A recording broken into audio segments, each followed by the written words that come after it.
ঘটনাটা আমার দুলাভাইয়ের কাছ থেকে শোনা। বলে রাখা ভালো, আমার দুলাভাই একজন ট্রেন চালক, রেলের ভাষায় যাকে বলে লোক master. Okay, I didn't know that. দুলাভাই যেভাবে বলেছেন আমি ঠিক সেইভাবেই বলছি। দিন তারিখ ঠিক মনে নেই। 2017 সালের মার্চ মাসের কোনো একদিন আমি ট্রেন নিয়ে যশোরের কোন একটা জায়গায় সীমান্ত এক্সপ্রেস ট্রেনকে ক্রসিং এর জন্য অপেক্ষা করছিলাম। এই সময় ট্রেনের ইঞ্জিন হঠাৎ করে সাউন্ড করে এবং বেরিয়ে চলছিল সেই সাউন্ডটা, এবং আমি ভাবলাম যে ভ্যাকুয়াম হয়তো মনের ভুলে বন্ধ করিনি, কিন্তু পরে দেখলাম যে না, সবকিছু ঠিকই আছে। তাহলে হঠাৎ করে আরপিএম বেড়ে যাবার কারণ কি বুঝতে পারলাম না, তবে বিষয়টা সহজভাবে নিলাম। তখন আমার মনে প্যারানর্মাল কোনো কিছু আসেনি। একটু পর আস্তে আস্তে সব ঠিক হয়ে গেল। আমি আসল ঘটনা ঘটল এরপর কোটচাঁদপুর নামক একটা স্থানে একটু পরে যেই অনেক দূর থেকে ট্রেনের হেডলাইটের আলোয় দেখলাম একটা সাদা কাফনের কাপড় পরা মহিলা, এবং তার অবয়ব, তার মুখ বিভৎস ও কালো, চুল এত লম্বা যে একটা পুকুরের ভেতরের দিকে নেমে গেছে। অবয়বটি বারবার ট্রেনের সামনে আসতে আসতে হঠাৎ মিলিয়ে যাচ্ছিল। আমি ভাবলাম হয়তো সারা রাত ডিউটি করতে হয়, তাই হয়তো হ্যালুসিনেশন হচ্ছে। আমার সাথে আরেকজন ট্রেনের ড্রাইভার থাকে। আমি তাকে বললাম যে ভাই, আপনি একটু সামনের দিকে গিয়ে দেখবেন, আমি চোখ মুখটা ধুয়ে নিই। বলে আমি সাথে থাকা বোতল দিয়ে চোখ মুখটা ধুয়ে নিলাম আর অজু করে নিলাম, যেহেতু একটু পর নামাজ পড়তে হবে।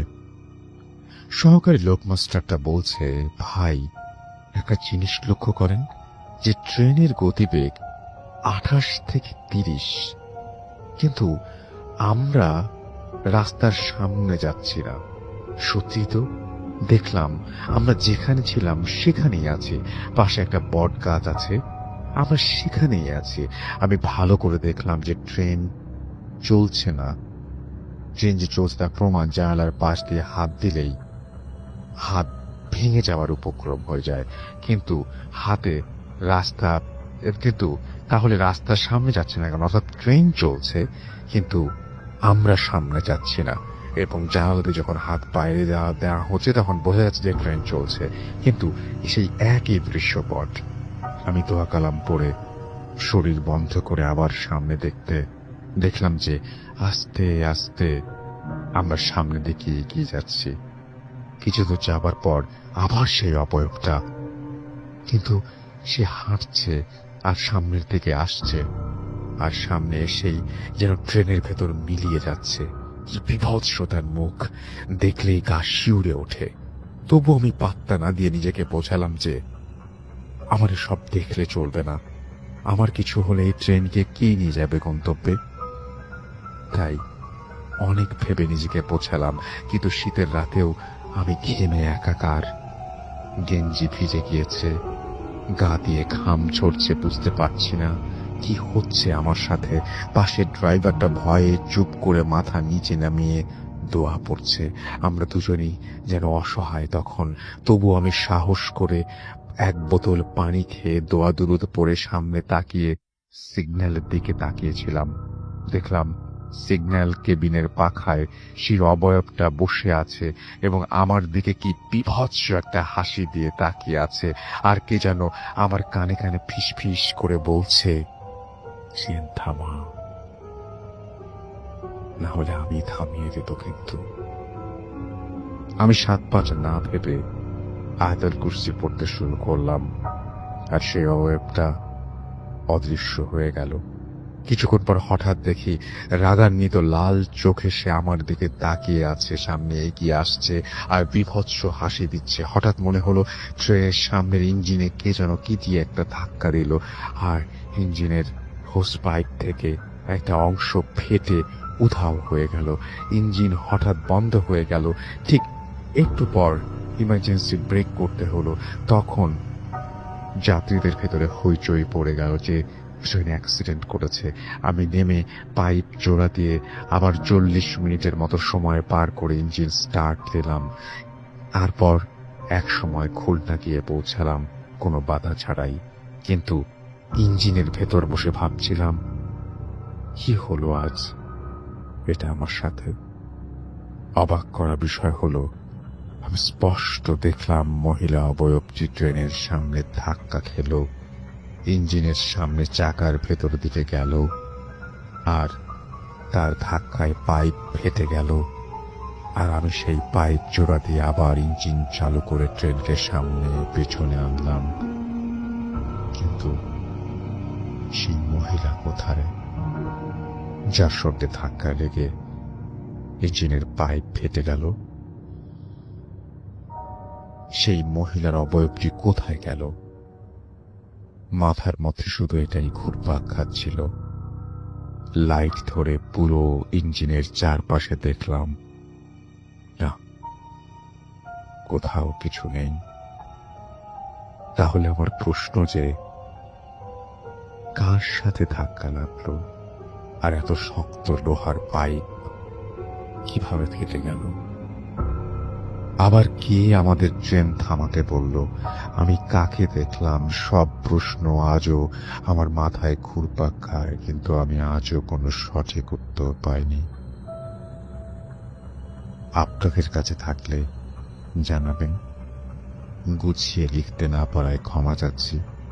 অনেক ধৈর্য ধরে পড়ার জন্য অনেক ধন্যবাদ।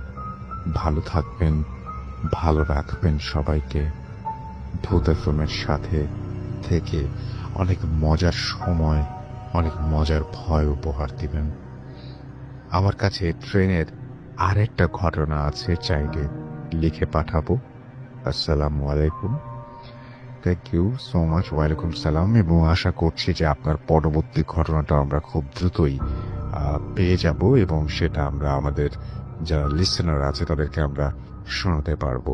তো যাই হোক, আমরা এখন চলে যাব আমাদের প্রথম অতিথির কাছে এবং তার ঘটনা শুনবো। আপনার নামটা প্লিজ একটু বলবেন, কোথা থেকে এসেছেন, তারপরে আপনার ঘটনা, এবং আপনি চাইলে আপনার নাম, কোথা থেকে এসেছেন সেটা নাও বলতে পারেন, সরাসরি আপনার ঘটনাতে যেতে পারি। And thanks for coming. And আশা করছি যে আমি আপনার ঘটনাটা অফ এয়ারে শুনেছি, ইটস ফ্যান্টাস্টিক, এবং আশা করছি যারা শুনছেন তাদেরও ভাল লাগবে। চলুন শুনে আসি আপনার ঘটনা। হ্যালো রাসেল ভাই, হ্যালো লিসনার্স। আমি নাফিজা, আমি ধানমন্ডি থেকে এসেছি। স্টোরিটা আসলে স্কেরি না ঠিক, but I think it's bit of paranormal তো হবেই। আমি ঠিক আসলে আনসারটা জানি না, তো আমি যেরকম ভাবে ইনসিডেন্ট গুলো ঘটেছে সেরকম ভাবে বলার চেষ্টা করছি। আমি 2015-এ ধানমন্ডিতে খুব একটা জনপ্রিয় এলাকাতে মুভ ইন করি আমার ছেলের সাথে। তো অ্যাপার্টমেন্টটা যেটাতে আমরা মুভ ইন করি সেটা বেশ পুরানো একটা বিল্ডিং, 15-20 বছর তো হবেই মিনিমাম। সো সেই অ্যাপার্টমেন্টে যখন আমরা মুভ ইন করি, everything was fine up until last year, 2018-এর ডিসেম্বরে ফার্স্ট ইনসিডেন্ট হয়। তার আগে আমি ছোটখাটো আওয়াজ পেতাম, যেরকম ফার্নিচার ড্র্যাগ করা বা চেয়ার। মনে হচ্ছে আমি কিচেনে, লিভিং রুমে আমার ডাইনিং স্পেসে আমার ডাইনিং চেয়ারটা কেউ ড্র্যাগ করলে যেরকম একটা আওয়াজ হবে সেরকম আওয়াজ প্রায় পাই, মানে আওয়াজটা খুবই কাছে মনে হয়। আবার এত রাতে হয় যে ওই আওয়াজগুলো এত রাতে কেউ নিশ্চয়ই ভারী কিছু মুভ করবে না। সো যাই হোক, আই ইগনোরড। বাট লাস্ট ডিসেম্বরে যেটা হলো সেটা হচ্ছে যে আমার ছেলের ঘরের খাটটা আমি বিক্রি করার জন্য খাটের ফ্রেমটা যাতে আলাদা করে ফোমটা আমি মাটিতে রেখেছিলাম, এবং ফোমের উপরেই আমরা কিছুদিন শুই, মানে ও কিছুদিন শোয়। সো এক রাতের কথা, আমি ওকে ঘুম পাড়াচ্ছি এবং লাইক ইউ হ্যাভ সিন, আমি দুই কানে তিনটা গোল্ডের রিং পরি, খুব পাতলা চিকন রিং, বাট এটা পুশালা রিং না, এটা জাস্ট মানে চাপ দেওয়া আর কি। সো ওকে ঘুম পাড়ানোর সময় একটা বাম কানের মিডল রিংটা হঠাৎ করে আমার হাতে খুলে আসে। জি। সো আই থট ঠিক আছে, খুলে এসছে, আমি ওকে ঘুম পাড়িয়ে আমি পরে পড়ে নেব। সো ওইটা চিন্তা করে আমি আমার পাশে মাটিতে গল্পের বই ছিল তার উপর রেখে আমি ওকে ঘুম পাড়ালাম। তারপরে আই ওয়াজ ভেরি টায়ার্ড, আমি কমপ্লিটলি ওটার কথা ভুলে যাই এবং ভুলে যাই আমার 3-4 দিন পরে, ইনফ্যাক্ট আরো বেশি পরে হঠাৎ করে একদিন মনে পড়ে আল্লাহ আমার কানের দুলটা তো ওইখানে রেখেছিলাম। কিন্তু এই সময়টার মাঝে আমার খাটের ফ্রেমটা মিস্ত্রি এসে নিয়ে গিয়েছে এবং যেহেতু মিস্ত্রি আপনারা সবাই জানেন যে একটা ঘরে ফার্নিচার মুভ করলে আমাকে ন্যাচারাল ওই ফোমটা উঠাতে হয়েছে, বেডশিট, পিলো, কমফর্টার সবই সরাতে হয়েছে, জায়গাটা ওপেন করে দিতে হয়েছে। তারা সেটা এসে সরিয়ে নিয়েছে। তারপর আমি পুরা ঘর পরিষ্কার করেছি, ফোমটা আবার জায়গায় রেখেছি, বেডশিট দিয়েছি এবং এর মধ্যে বলে রাখি I don't have any made. So এমন না যে দুলটা মেডটা চুরি করবে, বা আমি ভাবলাম যে হঠাৎ করে যখন মনে পড়লো আমি তাও দৌড়ে গিয়ে দেখলাম রুমটাতে যে আছে কিনা কোথাও, কিন্তু আমার মনে হলো আচ্ছা এমনও হতে পারে যে মিস্ত্রি চোখে পড়েছে, সে পিক করে নিয়ে চলে গিয়েছে। এবং আমার খুব মনটা খারাপ হলো যে বলে যে সোনার জিনিস হারানো ঠিক না, এন্ড আমার এটা অনেক বছর ধরে আমি এটা পড়ি, সব সময় পড়া থাকে। So I was very upset. হ্যাঁ ঠিক আছে, আমি জানি পাবো না, তাও রুমটা ভালো মতো একটু দেখলাম। তারপর আমি মন খারাপ করে I went back to my work. তারও কিছুদিন পরে আমি একদিন বিছানাটা, ইমাজিন করেন যদি কেউ একটা বিছানা ঝাড়ে, তার উপর বিছানার শীটটা একদম টান টান করে রাখা এবং আমার বিছানাতে শুধু 2টা বালিশ আছে আর কিছু নাই, বেডশিটের কিছু নাই। সো আমি বিছানাটা ঠিক করে আমি I went back to the room ঝাড়ু দেওয়ার জন্য। তখন আমি দেখলাম যে খাটের উপর একটা কি জানি চকচক করছে। আচ্ছা। সো তাও আবার মানে পায়ের দিকটাতে, লেফট সাইডে পায়ের দিকটাতে একটা জিনিস শাইন করছে। সো আমি আগে গিয়ে দেখলাম অ্যান্ড মাই ইয়ারিং ওয়াজ দেয়ার। হ্যাঁ, Okay. ম্যাজিক্যালি জাস্ট অ্যাপিয়ার্ড ওইখানে। সো আই ওয়াজ লাইক, আমি বুঝতে পারছিলাম যে এটাকে আমার নেওয়া ঠিক হবে কিনা, পড়া ঠিক হবে কিনা, বাট মানে I was so happy. First thing I said is like, whoever returned it to me, thank you, or however it magically came back to me, thank you. হ্যাঁ, আমি জানতেও চাই না, কিছু না, but I was just happy যে আমি আমার ইয়ারিংটা পেয়েছি। আমি ওটা পরেও নিলাম, পরে ফাইন, ওটার কথা ভুলে গেলাম। তারপর আবার জানুয়ারি মাসে আই ওয়াজ গেটিং রিম্যারিড। সো বিয়ের শপিং এর জন্য আই ওয়েন্ট টু মার্কেটে, গোল্ডের দোকানে গেলাম। তখন আমার মানে তখনকার বয়ফ্রেন্ড, এখন হাজবেন্ড, সে আমার হঠাৎ করে কানের দিকে তাকিয়ে বলে, আচ্ছা তোমার এই ইয়ারিংটা কোথায়, ইটস মিসিং। তো আমি বললাম ও শিট, এটা আবার সেম ইয়ারিংটাই মিসিং। হ্যাঁ, তো আমি ভাবলাম যে এইটা তো এখন পাওয়ার কোনোই উপায় নাই, বিকজ আমি ফার্স্টলি জানি না যে কোথায় কখন এটা খুলে গিয়েছে। গাড়িতে হতে পারে, মার্কেটে হতে পারে, বা ইভেন বাসাতেও হতে পারে, সেম কেস যে পরিষ্কার করার সময় আমি ফেলে দিয়েছি। I completely forgot about it. ঠিক আছে, গিয়েছে, আমার মন খারাপ। তারপরের দিন I had a small mehendi occasion বাসাতে। তো আমার হাতে 2 হাতে মেহেন্দি দেওয়া, মেহেন্দিটা ড্রাই হয়েছে, আমি ধুতে যাব বাথরুমে। তো তার আগে যেহেতু মেহেন্দি গুঁড়া টুড়া বাথরুমে পড়েছিল, আমি পরিষ্কার করে বাথরুমটা আমি বের হয়েছি যে আবার আমি রি এন্টার করবো বাথরুমে। ইমাজিন বাথরুমের সাদা টাইলস, ক্লিন ফ্লোরটা, কিছু নাই। আমি ঢুকতে যাব, ঠিক বাথরুমের মানে দরজার মুখে মাটিতে মাঝখানে আমার ইয়ারিংটা পড়া, সেম ইয়ারিং। আমি মানে I did not know what to say. মানে আগেন সেম জিনিস হ্যাপেন্ড, যেটা ক্লিন সারফেস, একটা পরিষ্কার জায়গার উপর আমার ইয়ারিংটা জাস্ট রাখা। তো আমি তাড়াতাড়ি ওটা উঠিয়ে নিয়ে আমি আর কিছু চিন্তা করলাম না। আগেন আমি খুব হ্যাপি। এবং আপনি বলছিলেন যে কিছুক্ষণ আগে ওটা ক্লিন করা হয়েছে। এক্স্যাক্টলি, আমি তার আগে ফ্লোরটা, লাইক আই সেড, আমার তো মানে হেল্প নাই, সো আমি নিজেই ক্লিন করে বের হয়ে আসছি বাথরুম থেকে, এবং আমি আবার যাব আমার হাতটা ধুতে। সো তখন আমি যখন বাথরুমে ঢুকতে যাব, ঠিক তখনই আমার পায়ের কাছে আমি দেখলাম কি shiny. So my earring is right দেয়ার।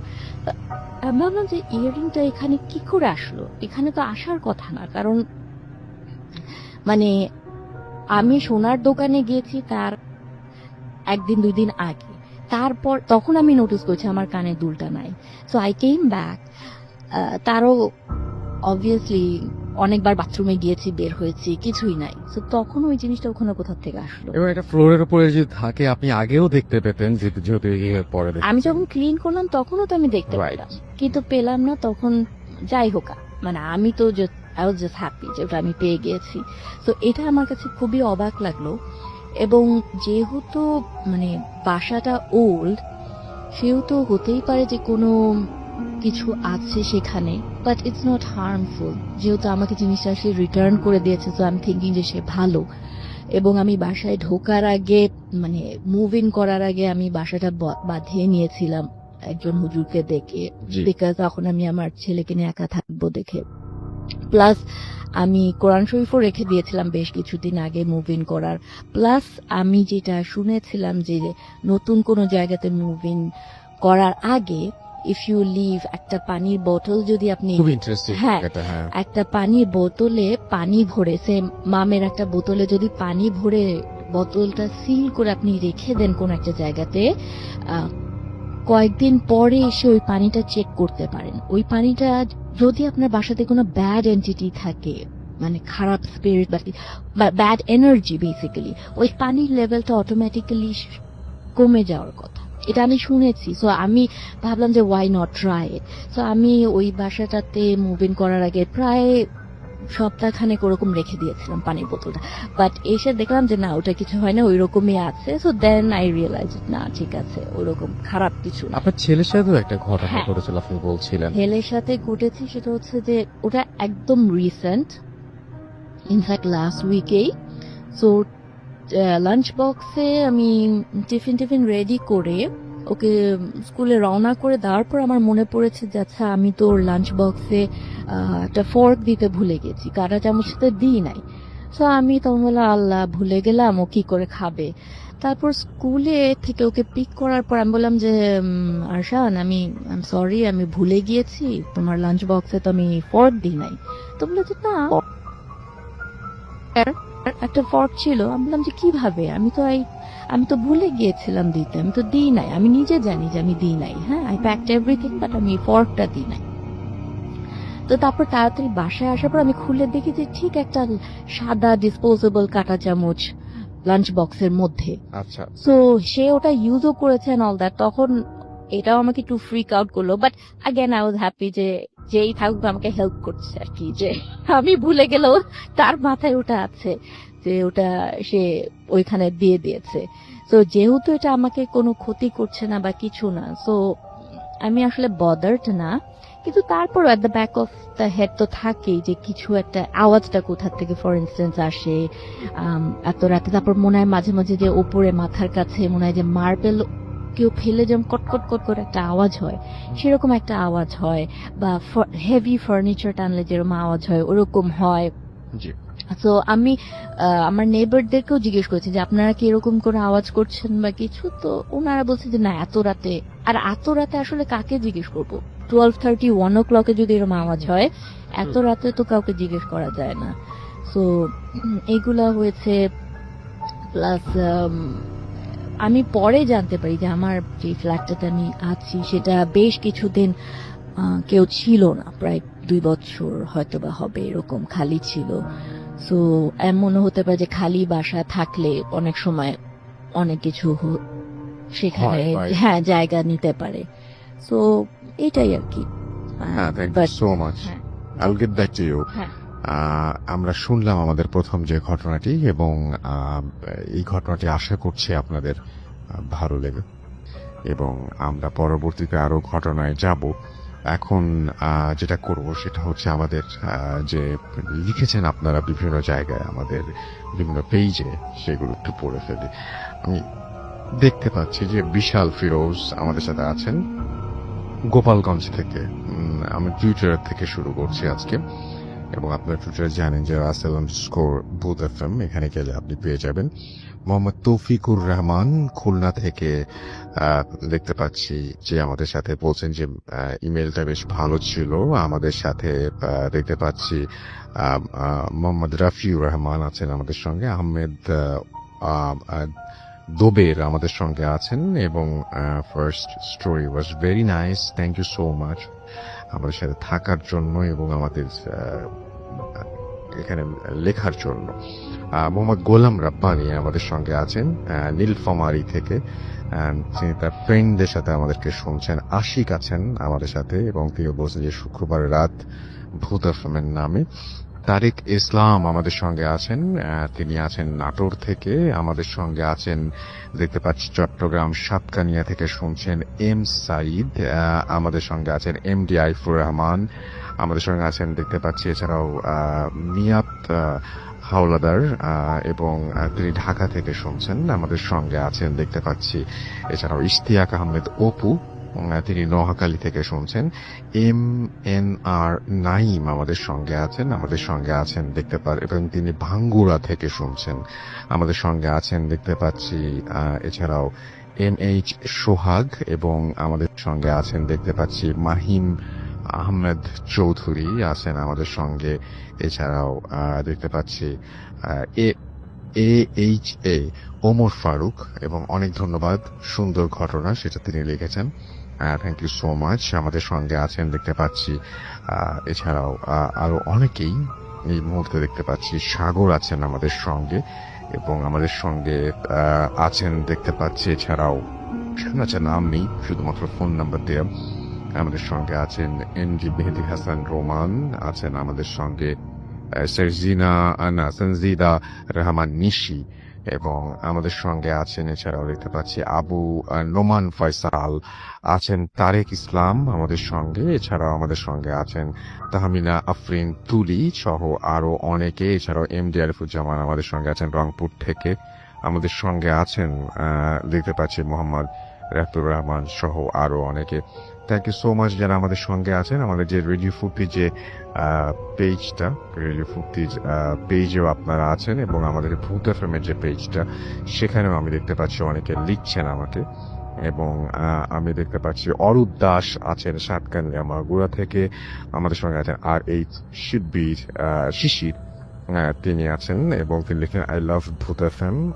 আমাদের সঙ্গে আছেন তাইফুল ইসলাম তাইব, কক্সবাজার থেকে শুনছেন। এমডি মারুফ আলী আমাদের সঙ্গে আছেন, এমডি মাহফুজুর রহমান তানভি আমাদের সঙ্গে আছেন, আমাদের সঙ্গে আছেন তুহিন তুষার, নূর আলম আবির আমাদের সঙ্গে আছেন, আমাদের সঙ্গে আছেন রানা শেখ, এছাড়াও এমডি মেহেদি হাসান সজল আমাদের সঙ্গে আছেন, দিন মোহাম্মদ বর্ণ আছেন আমাদের সঙ্গে, এম আই মুন্না আমাদের সঙ্গে আছেন, সারফান আহমেদ নিশাদ আমাদের সঙ্গে আছেন, আমাদের সঙ্গে আছেন দেখতে পাচ্ছি এছাড়াও দেখতে পাচ্ছি রানা শেখ আছেন, আশিকুর রহমান আশিক আমাদের সঙ্গে আছেন, Tousif Hasan Shuvro, I love Bhoot FM very much, thank you so much.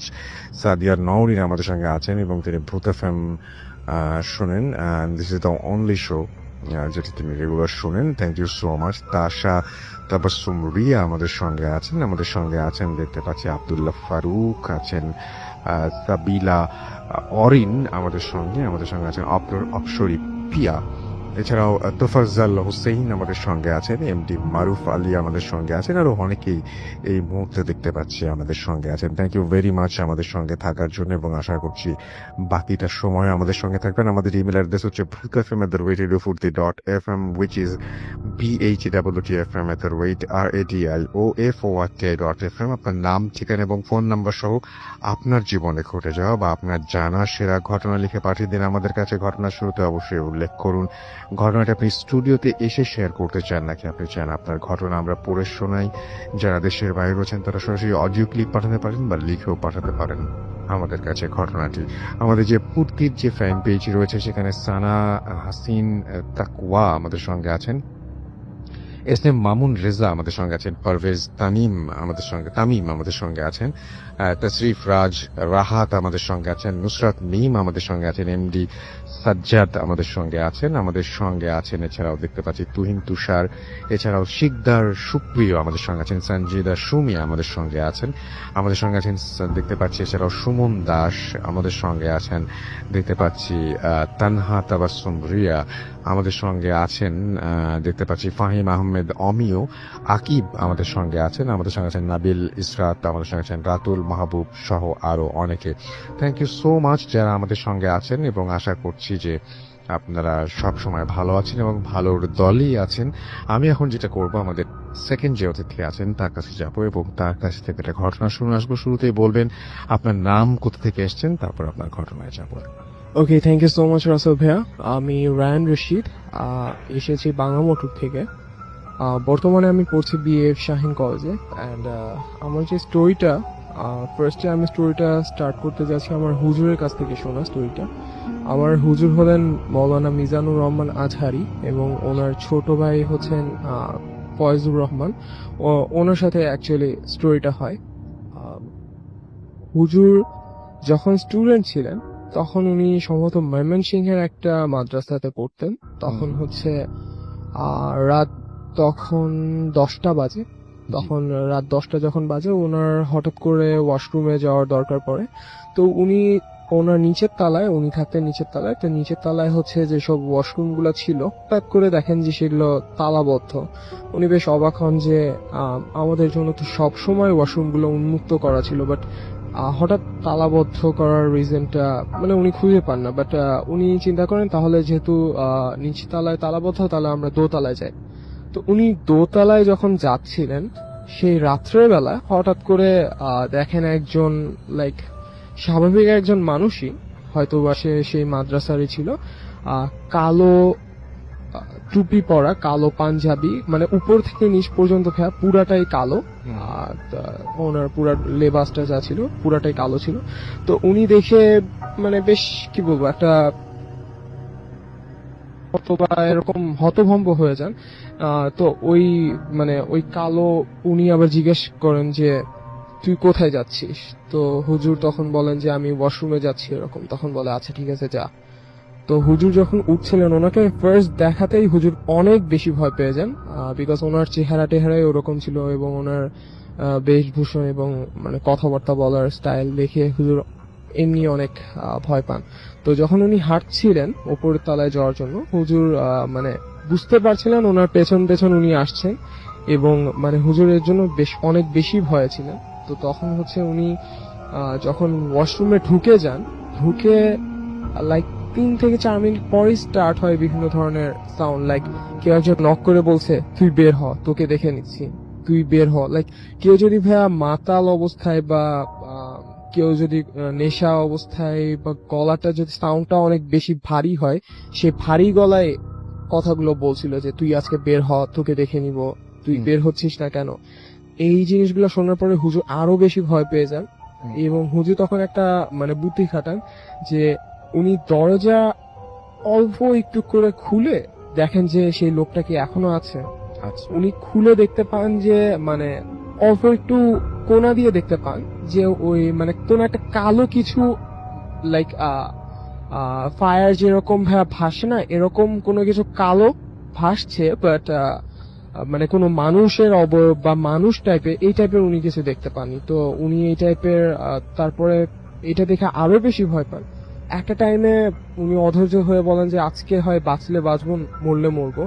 দরজাটা খুলে দিয়ে এক দৌড়ে উনি নিচে চলে আসেন। উনি যখন নিচে ওনার রুমে যাবেন, সেই টাইমে দেখেন কি ওই মানুষটা যে ওই যে ওনার সাথে দেখা হয়েছিল, সে নিচ থেকে কুড়িয়ে কুড়িয়ে কয়লা খাচ্ছে এবং তার দাঁতে কয়লা লাগানো, তার দাঁতগুলো অনেক বড়, সে কয়লা খাচ্ছে। তো এটা দেখে হুজুর আরো বেশি ভয় পায়। কোনো মতে রুমে যে ওই রাত্রে তার হাই লেভেলের জ্বর স্টার্ট হয়।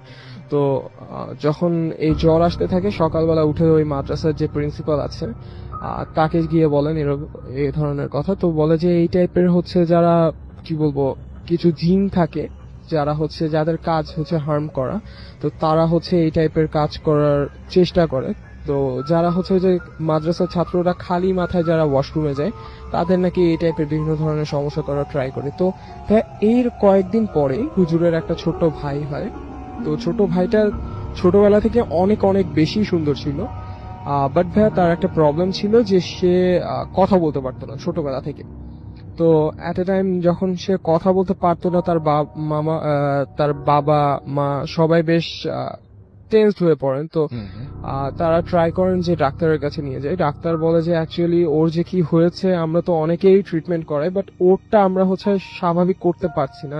ওর হয়তো কি বলবো, মানে ডাক্তাররাও কোনো ট্রিটমেন্ট দিতে পারেনি। বাট তার বাবা মা চিন্তা করেন যে তাহলে আমরা কোনো একজন মানে বড় মাপের আলেম বা এই টাইপের কারোর কাছে নিয়ে যাই। তো একজনের কাছে নিয়ে যাওয়ার পরে ভাইয়া উনি ঝাড়ফুঁক টাড়ফুঁক করে মোটামুটি সুস্থ ছিল।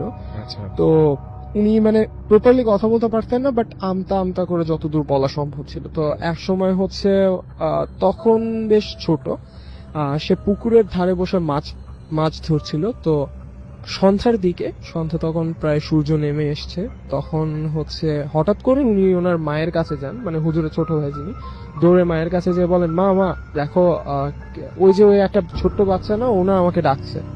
তখন তার মা বলে কই দেখি আয় তো। পরে হচ্ছে যায়, দেখে যে কেউ নেই। তখন তার মা বুঝতে পারে অ্যাকচুয়ালি তার ছোটবেলায় বিভিন্ন ধরনের সমস্যা ছিল, আর এখন হচ্ছে এরকম হচ্ছে কিছু একটা।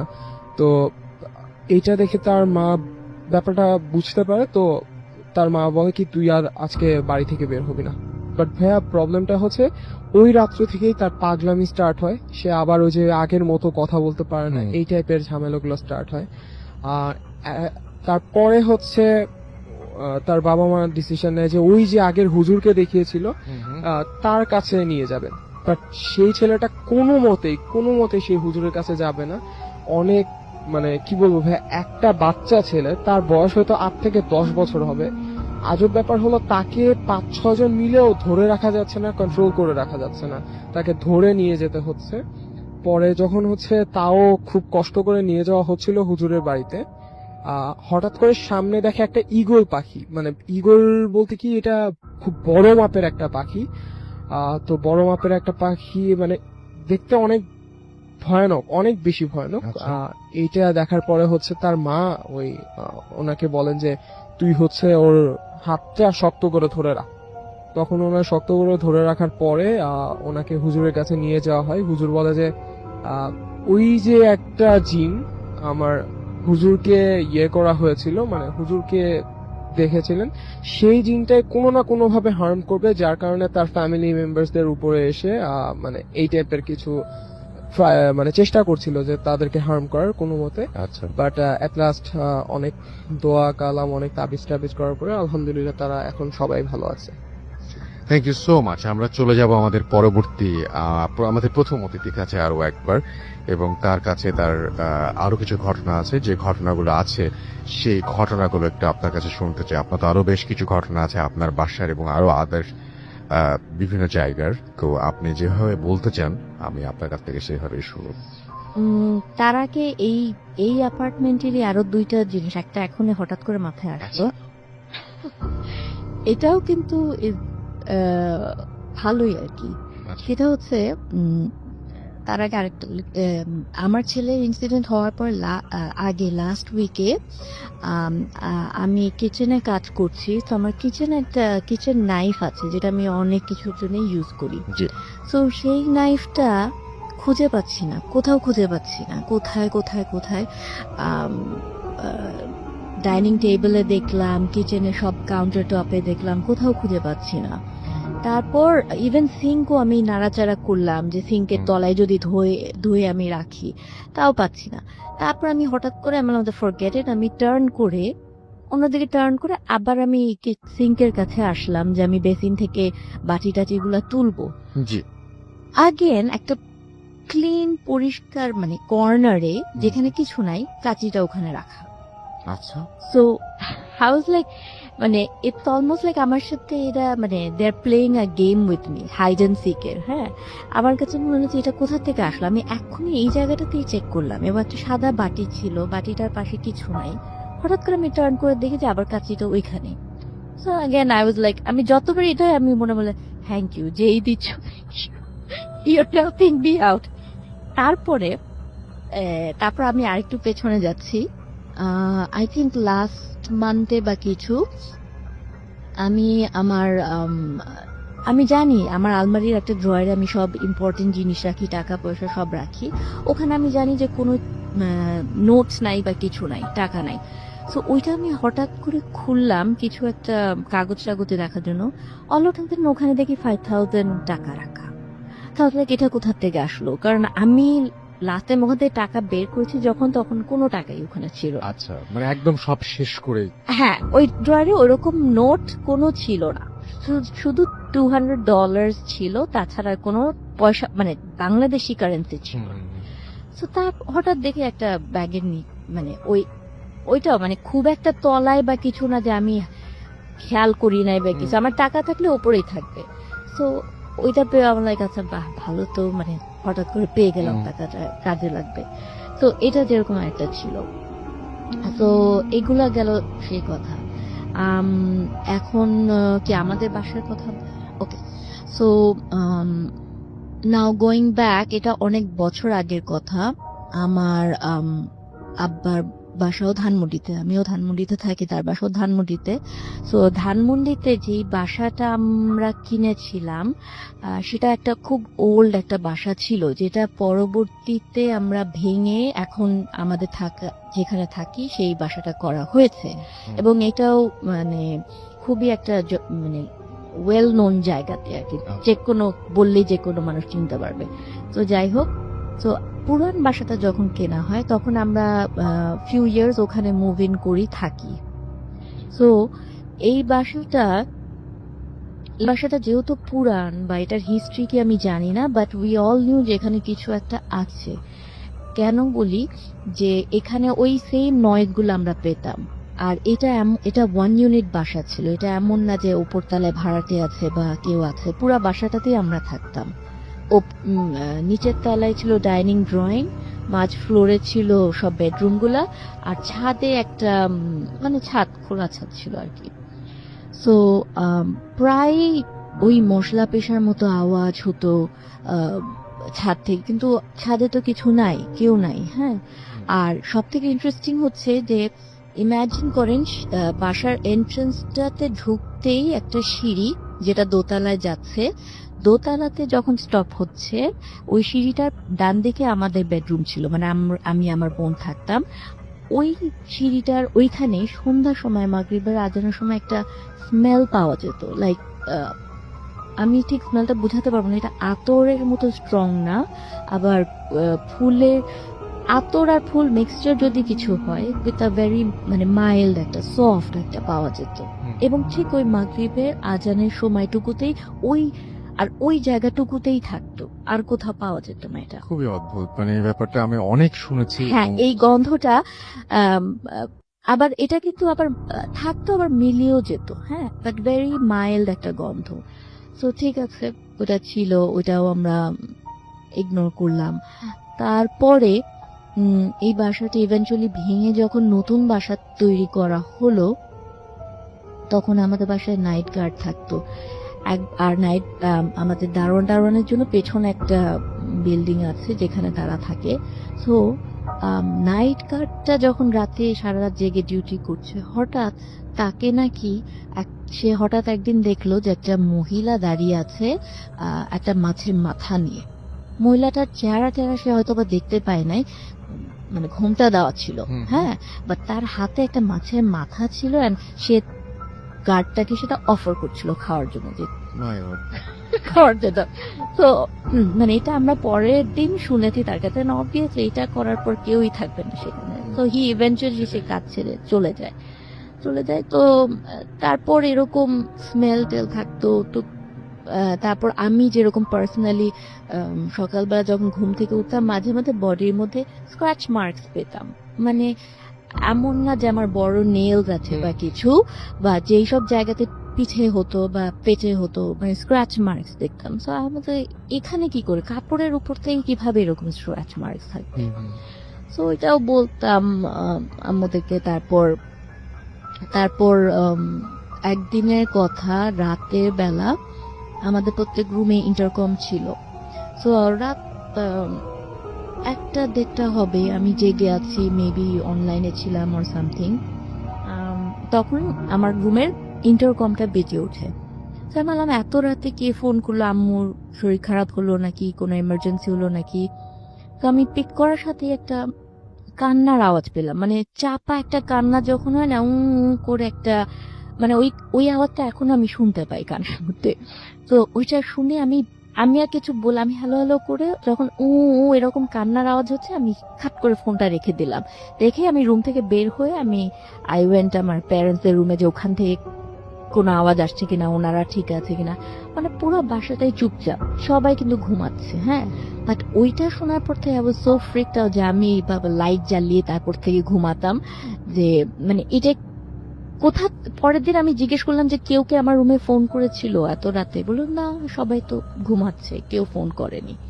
তো এইসব যখন ছোটখাটো ইনসিডেন্সেস হতো, যে তো তারপরে ইভেন্চুয়ালি হুজুর ডাকিয়ে এগুলার ঠিকঠাক করা হয়েছে। এবং যাওয়ার সময় জিনিসটা একটা গাছের ওপর দিয়ে যায়। আচ্ছা, এটা আমি আপনার অনেক শোতেই শুনেছি, যখন ব্যাড কিছু এটা স্পিরিট last- যায়, ইভেন লাস্ট শোতেও হ্যাঁ, তখন ওই গাছটা যেটার উপর দিয়ে যায় বেসিক্যালি সেটা মরে যায়। রাইট। হ্যাঁ, সেই গাছটা মরে যায়। সো আমাদেরও ওই বাসার সামনেই একটা গাছ ছিল, ওটার উপর দিয়ে গিয়েছিল মনে হয়। তো ওই গাছটা ইভেন্চুয়ালি মরে গেল, এবং ওই গাছটা এখনো আছে বাসায়, বাসার ভেতরেই আছে আর কি। ড্রাই আপ হয়ে গেছে, তো ওরা এখন as a decoration piece serve করছে। তো এটাই ছিল। আপনার আরো ইন্টারেস্টিং ঘটনা আছে, সেটা কি বলবেন আপনি আজকে নাকি সেটা আজকে না, সেটা অন্য আরেক অন্য দিন আরেকদিন বলবেন। বলবো। তবে একটা ছোট আমার ফুপি যে কথাটা বলেছিলাম জি। ওটা বলতে পারি। জি বলেন। তো আমার ফুপি যান, উনি অনেক বছর আগে মারা গিয়েছেন, উনি কলকাতায় থাকতেন। সো ওনার কাছ থেকে একটা গল্প মানে ইনসিডেন্ট শোনা, সেটা হচ্ছে যে ওনারা যেই বিল্ডিং এ থাকতেন, ওনার নেইবার একজন ওনার সাথে ক্লোজ ছিল বেশ কিছুটা। তো উনি সিক হয়ে একবার হাসপাতালে ভর্তি হন। আচ্ছা, মানে ওনার খুবই আর কি লাস্ট স্টেজে তখন শরীর খারাপ ছিল। তো একদিন আমার ওই যখন উনি হাসপাতালে ভর্তি, ওনার নেইবার, তখন আমার ফুপু একদিন ভোরবেলা উঠে ওনার বেডরুম থেকে ওনার ডাইনিং রুমে গিয়েছেন, এবং ডাইনিং রুমে ঢোকার সাথে সাথে ভোরবেলা, এটা আর্লি মর্নিং, হ্যাঁ, জি। ঢুকে উনি দেখেন যে চেয়ারের মধ্যে ওই নেইবারটা বসা, এবং সে আমার ফুপির দিকে তাকিয়ে হাসছে। হ্যাঁ, আচ্ছা, মানে একটা জাস্ট স্মাইল একটা। তো এটা দেখেই আমার ফুপির সাথে সাথে চোখটা নামিয়ে নিয়েছে যে এটা আমি কি দেখলাম। তারপর যখন আবার মানে তাকালো, তখন জিনিসটা নাই। হ্যাঁ, সো পরে ওই লেটার অন দ্যাট ডে সে শোনে যে ওই নেবারটা মারা গিয়েছে হাসপাতালে। সো আমার ফুপুর এক্সপ্লেনেশন এটাই ছিল যে এমন হতে পারে যে আমি যেহেতু তার কাছে সাথে ক্লোজ ছিলাম, উনি হয়তো বা আমার সাথে শেষ বিদায়টা নিতে এসেছিল এরকম করে। কারণ হয় না যে অনেক সময় অনেকের সাথে অনেক রকমের কানেকশন থাকে, যেটা মানে লাইক আই সেড, যেটা আসলে বোঝানো যাবে না কিরকম কি। বাট ওনার এক্সপ্লেনেশন হয়েছিল, নাহলে কেন আমি এটা দেখলাম এরকম ভাবে। আর সেই দিনই আমি খবরটা পেলাম যে সে মারা গেছে। হয়তো বা সে আমার সাথে জাস্ট খুদা হাফেজ করতে আসছিল বা বাই বলতে আসছিল বা কিছু। হ্যাঁ, সো এটা আমাকে পরে তিনি বলেছিলেন। তো এটাই একটা আরেকটা ঘটনা ছিল। এখন আর তেমন কিছু মনে পড়ছে না, যেটা আছে আরেকটা সেটা আমি একটু সেভ করে রাখি পরের জন্য। That is very interesting. আমার কাছে মনে হয় যেটা আমরা শুনবো একদিন। Thank you so much, thank you. তো আমরা আপনাকে অনেক ধন্যবাদ কষ্ট করে আমাদের স্টুডিও পর্যন্ত আসার জন্য, এবং আশা করছি যে আপনার ভালো লেগেছে আজকের সময়গুলো, এবং যারা শুনলেন তাদেরও আপনার ঘটনাগুলো ভালো লেগেছে। Thank you.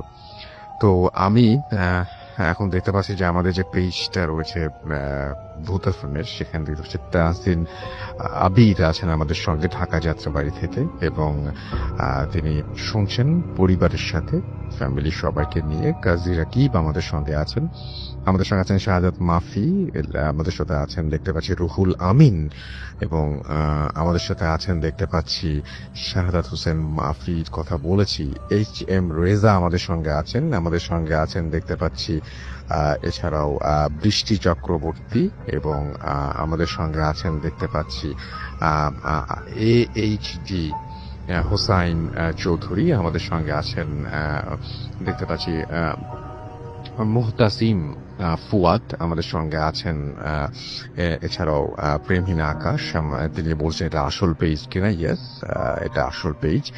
জাকির হুসাইন আমাদের সঙ্গে আছেন, আমাদের সঙ্গে আছেন দেখতে পাচ্ছি আচ্ছা, তিনি জাকির হোসেন যেটা লিখেছেন কোনো একটা ঘটনা, আমার মনে হয় যে ঘটনাটা আপনি এখানে না লিখে আমাদেরকে পাঠিয়ে দিতে পারেন। MD শাফরান আমাদের সঙ্গে আছেন, আমাদের সঙ্গে আছেন দেখতে পাচ্ছি MD রহমান, এবং MD ইফতি হাসান আমাদের সঙ্গে আছেন ঈশ্বরগঞ্জ ময়মনসিংহ থেকে, তিনি অ্যাপ দিয়ে শুনছেন এবং অ্যাপের ছবি আপলোড করেছেন। ফাহিম মুসাদ্দিক আমাদের সঙ্গে আছেন, অ্যাপ দিয়ে শুনছেন। সিফাত হাসান আমাদের সঙ্গে আছেন, আমাদের সঙ্গে আছেন সাজ্জাদ হোসাইন মাইজি, আমাদের সঙ্গে আছেন আহমেদ দবের, এবং তিনিও অ্যাপ দিয়ে শুনছেন। রনি RS নাটোর থেকে আমাদের সাথে আছেন, আমাদের সাথে আছেন দেখতে পাচ্ছি এছাড়াও শরীফ মাহমুদ আমাদের সঙ্গে আছেন দেখতে পাচ্ছি, এছাড়া MD রেশাদ খান আছেন আমাদের সঙ্গে, MD মহসিন আলী, সাগর শান্ত আমাদের সঙ্গে আছেন, আহমেদ বেলাল আমাদের সঙ্গে আছেন, আহমেদ শাহিন আমাদের সঙ্গে এই মুহূর্তে আছেন, আমাদের সঙ্গে আছেন দেখতে পাচ্ছি এছাড়াও আরো অনেকেই এই মুহূর্তে আছেন দেখতে পাচ্ছি আমাদের সঙ্গে। মোহাম্মদ সাগর, আচ্ছা মোহাম্মদ সাগরের কথা বলেছি। আসিফ খান আমাদের সঙ্গে আছেন, কেমন আছি জানতে চেয়েছেন। আমি সবসময় ভালো থাকি, সবসময় ভালো দলে।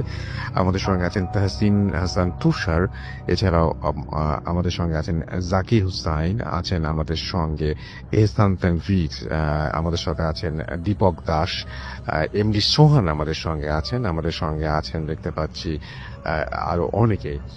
থ্যাংক ইউ সো মাচ আমাদের সঙ্গে। এছাড়াও ফুর্তির পেজে আছেন আরো অনেকেই। অপসরি পিয়া আমাদের সঙ্গে আছেন, ফারহান আহমেদ গোপালগঞ্জ থেকে আমাদের সঙ্গে আছেন, মিষ্টি সাথী আমাদের সাথে আছেন, ফারুক রাব্বি আমাদের সাথে আছেন, আমাদের সাথে আছেন তানজিদ ইসলাম ফারাবি, আমাদের সঙ্গে আছেন দেখতে পাচ্ছি MD আসাদুজ্জামান পলাশ, আমাদের সঙ্গে আছেন অধরা নীল, আমাদের সাথে আপুর স্টোরিটা ভালোই লাগছে, আমাদের সাথে আছেন দেখতে পাচ্ছি নিয়ন খান, আমাদের সঙ্গে আছেন সানা তাহসিন তাকওয়া, আমাদের সঙ্গে আছেন তাসলিমা খাতুন তমা, এবং তার একটু জয়েন করতে দেরি হয়ে গেছে তাই তিনি জানিয়েছেন। জান্নাত ইসলাম আমাদের সাথে আছেন, আমাদের সাথে আছেন অনিক মুর্শি, এছাড়াও মতিউর রহমান রাজা আমাদের সাথে আছেন, সেলিম হোসেন রাজ আমাদের সাথে আছেন, MD হাসিবুল ইসলাম জিহাদ আমাদের সাথে আছেন, আমাদের সাথে আছেন দেখতে পাচ্ছি তানহা তাবাসসুম সহ আরো অনেকে। থ্যাংক ইউ সো মাচ যারা আমাদের সঙ্গে আছেন এবং এখনো পর্যন্ত বাকি সময়টাও থাকবেন। এবং আমরা এখন একটা ছোট্ট অডিও ক্লিপে যাবো, তারপরে আবারও ফিরে আসবো নতুন অতিথি নিয়ে, সেই পর্যন্ত আমাদের সঙ্গে থাকবেন। আমি তো জানিয়ে দিই আমাদের যে ইমেল অ্যাড্রেস হচ্ছে bhootfm@radiofurti.fm, which is www.radiofurti, যেটা হচ্ছে bhootfm@radiofurti.fm, BHWTFM@radiofurti.fm। আপনার নাম, ঠিকানা এবং ফোন নাম্বার সহ আপনার জীবনে ঘটে যাওয়া বা আপনার জানা সেরা ঘটনা লিখে পাঠিয়ে দিন আমাদের কাছে। ঘটনার শুরুতে অবশ্যই উল্লেখ করুন যে ঘটনাটি আপনি স্টুডিওতে এসে শেয়ার করতে চান, নাকি আপনি চান আপনার ঘটনা আমরা পড়ে শোনাই। যারা দেশের বাইরে রয়েছেন তারা সরাসরি অডিও ক্লিপ পাঠাতে পারেন বা লিখেও পাঠাতে পারেন আপনার ঘটনাটি। আমাদের পেজগুলো হচ্ছে www.facebook.com/radiofurti, www.facebook.com/bhootfm.russell এবং russell_bhootfm টুইটারের জন্য। Thank you so much. আমরা চলে যাচ্ছি আমাদের পরবর্তী ঘটনায় এবং সেটা একটা অডিও ক্লিপ। ফিরে আসবো আবারও, সেই পর্যন্ত আমাদের সঙ্গে থাকুন। Stay tuned for your Food FM and do Footy.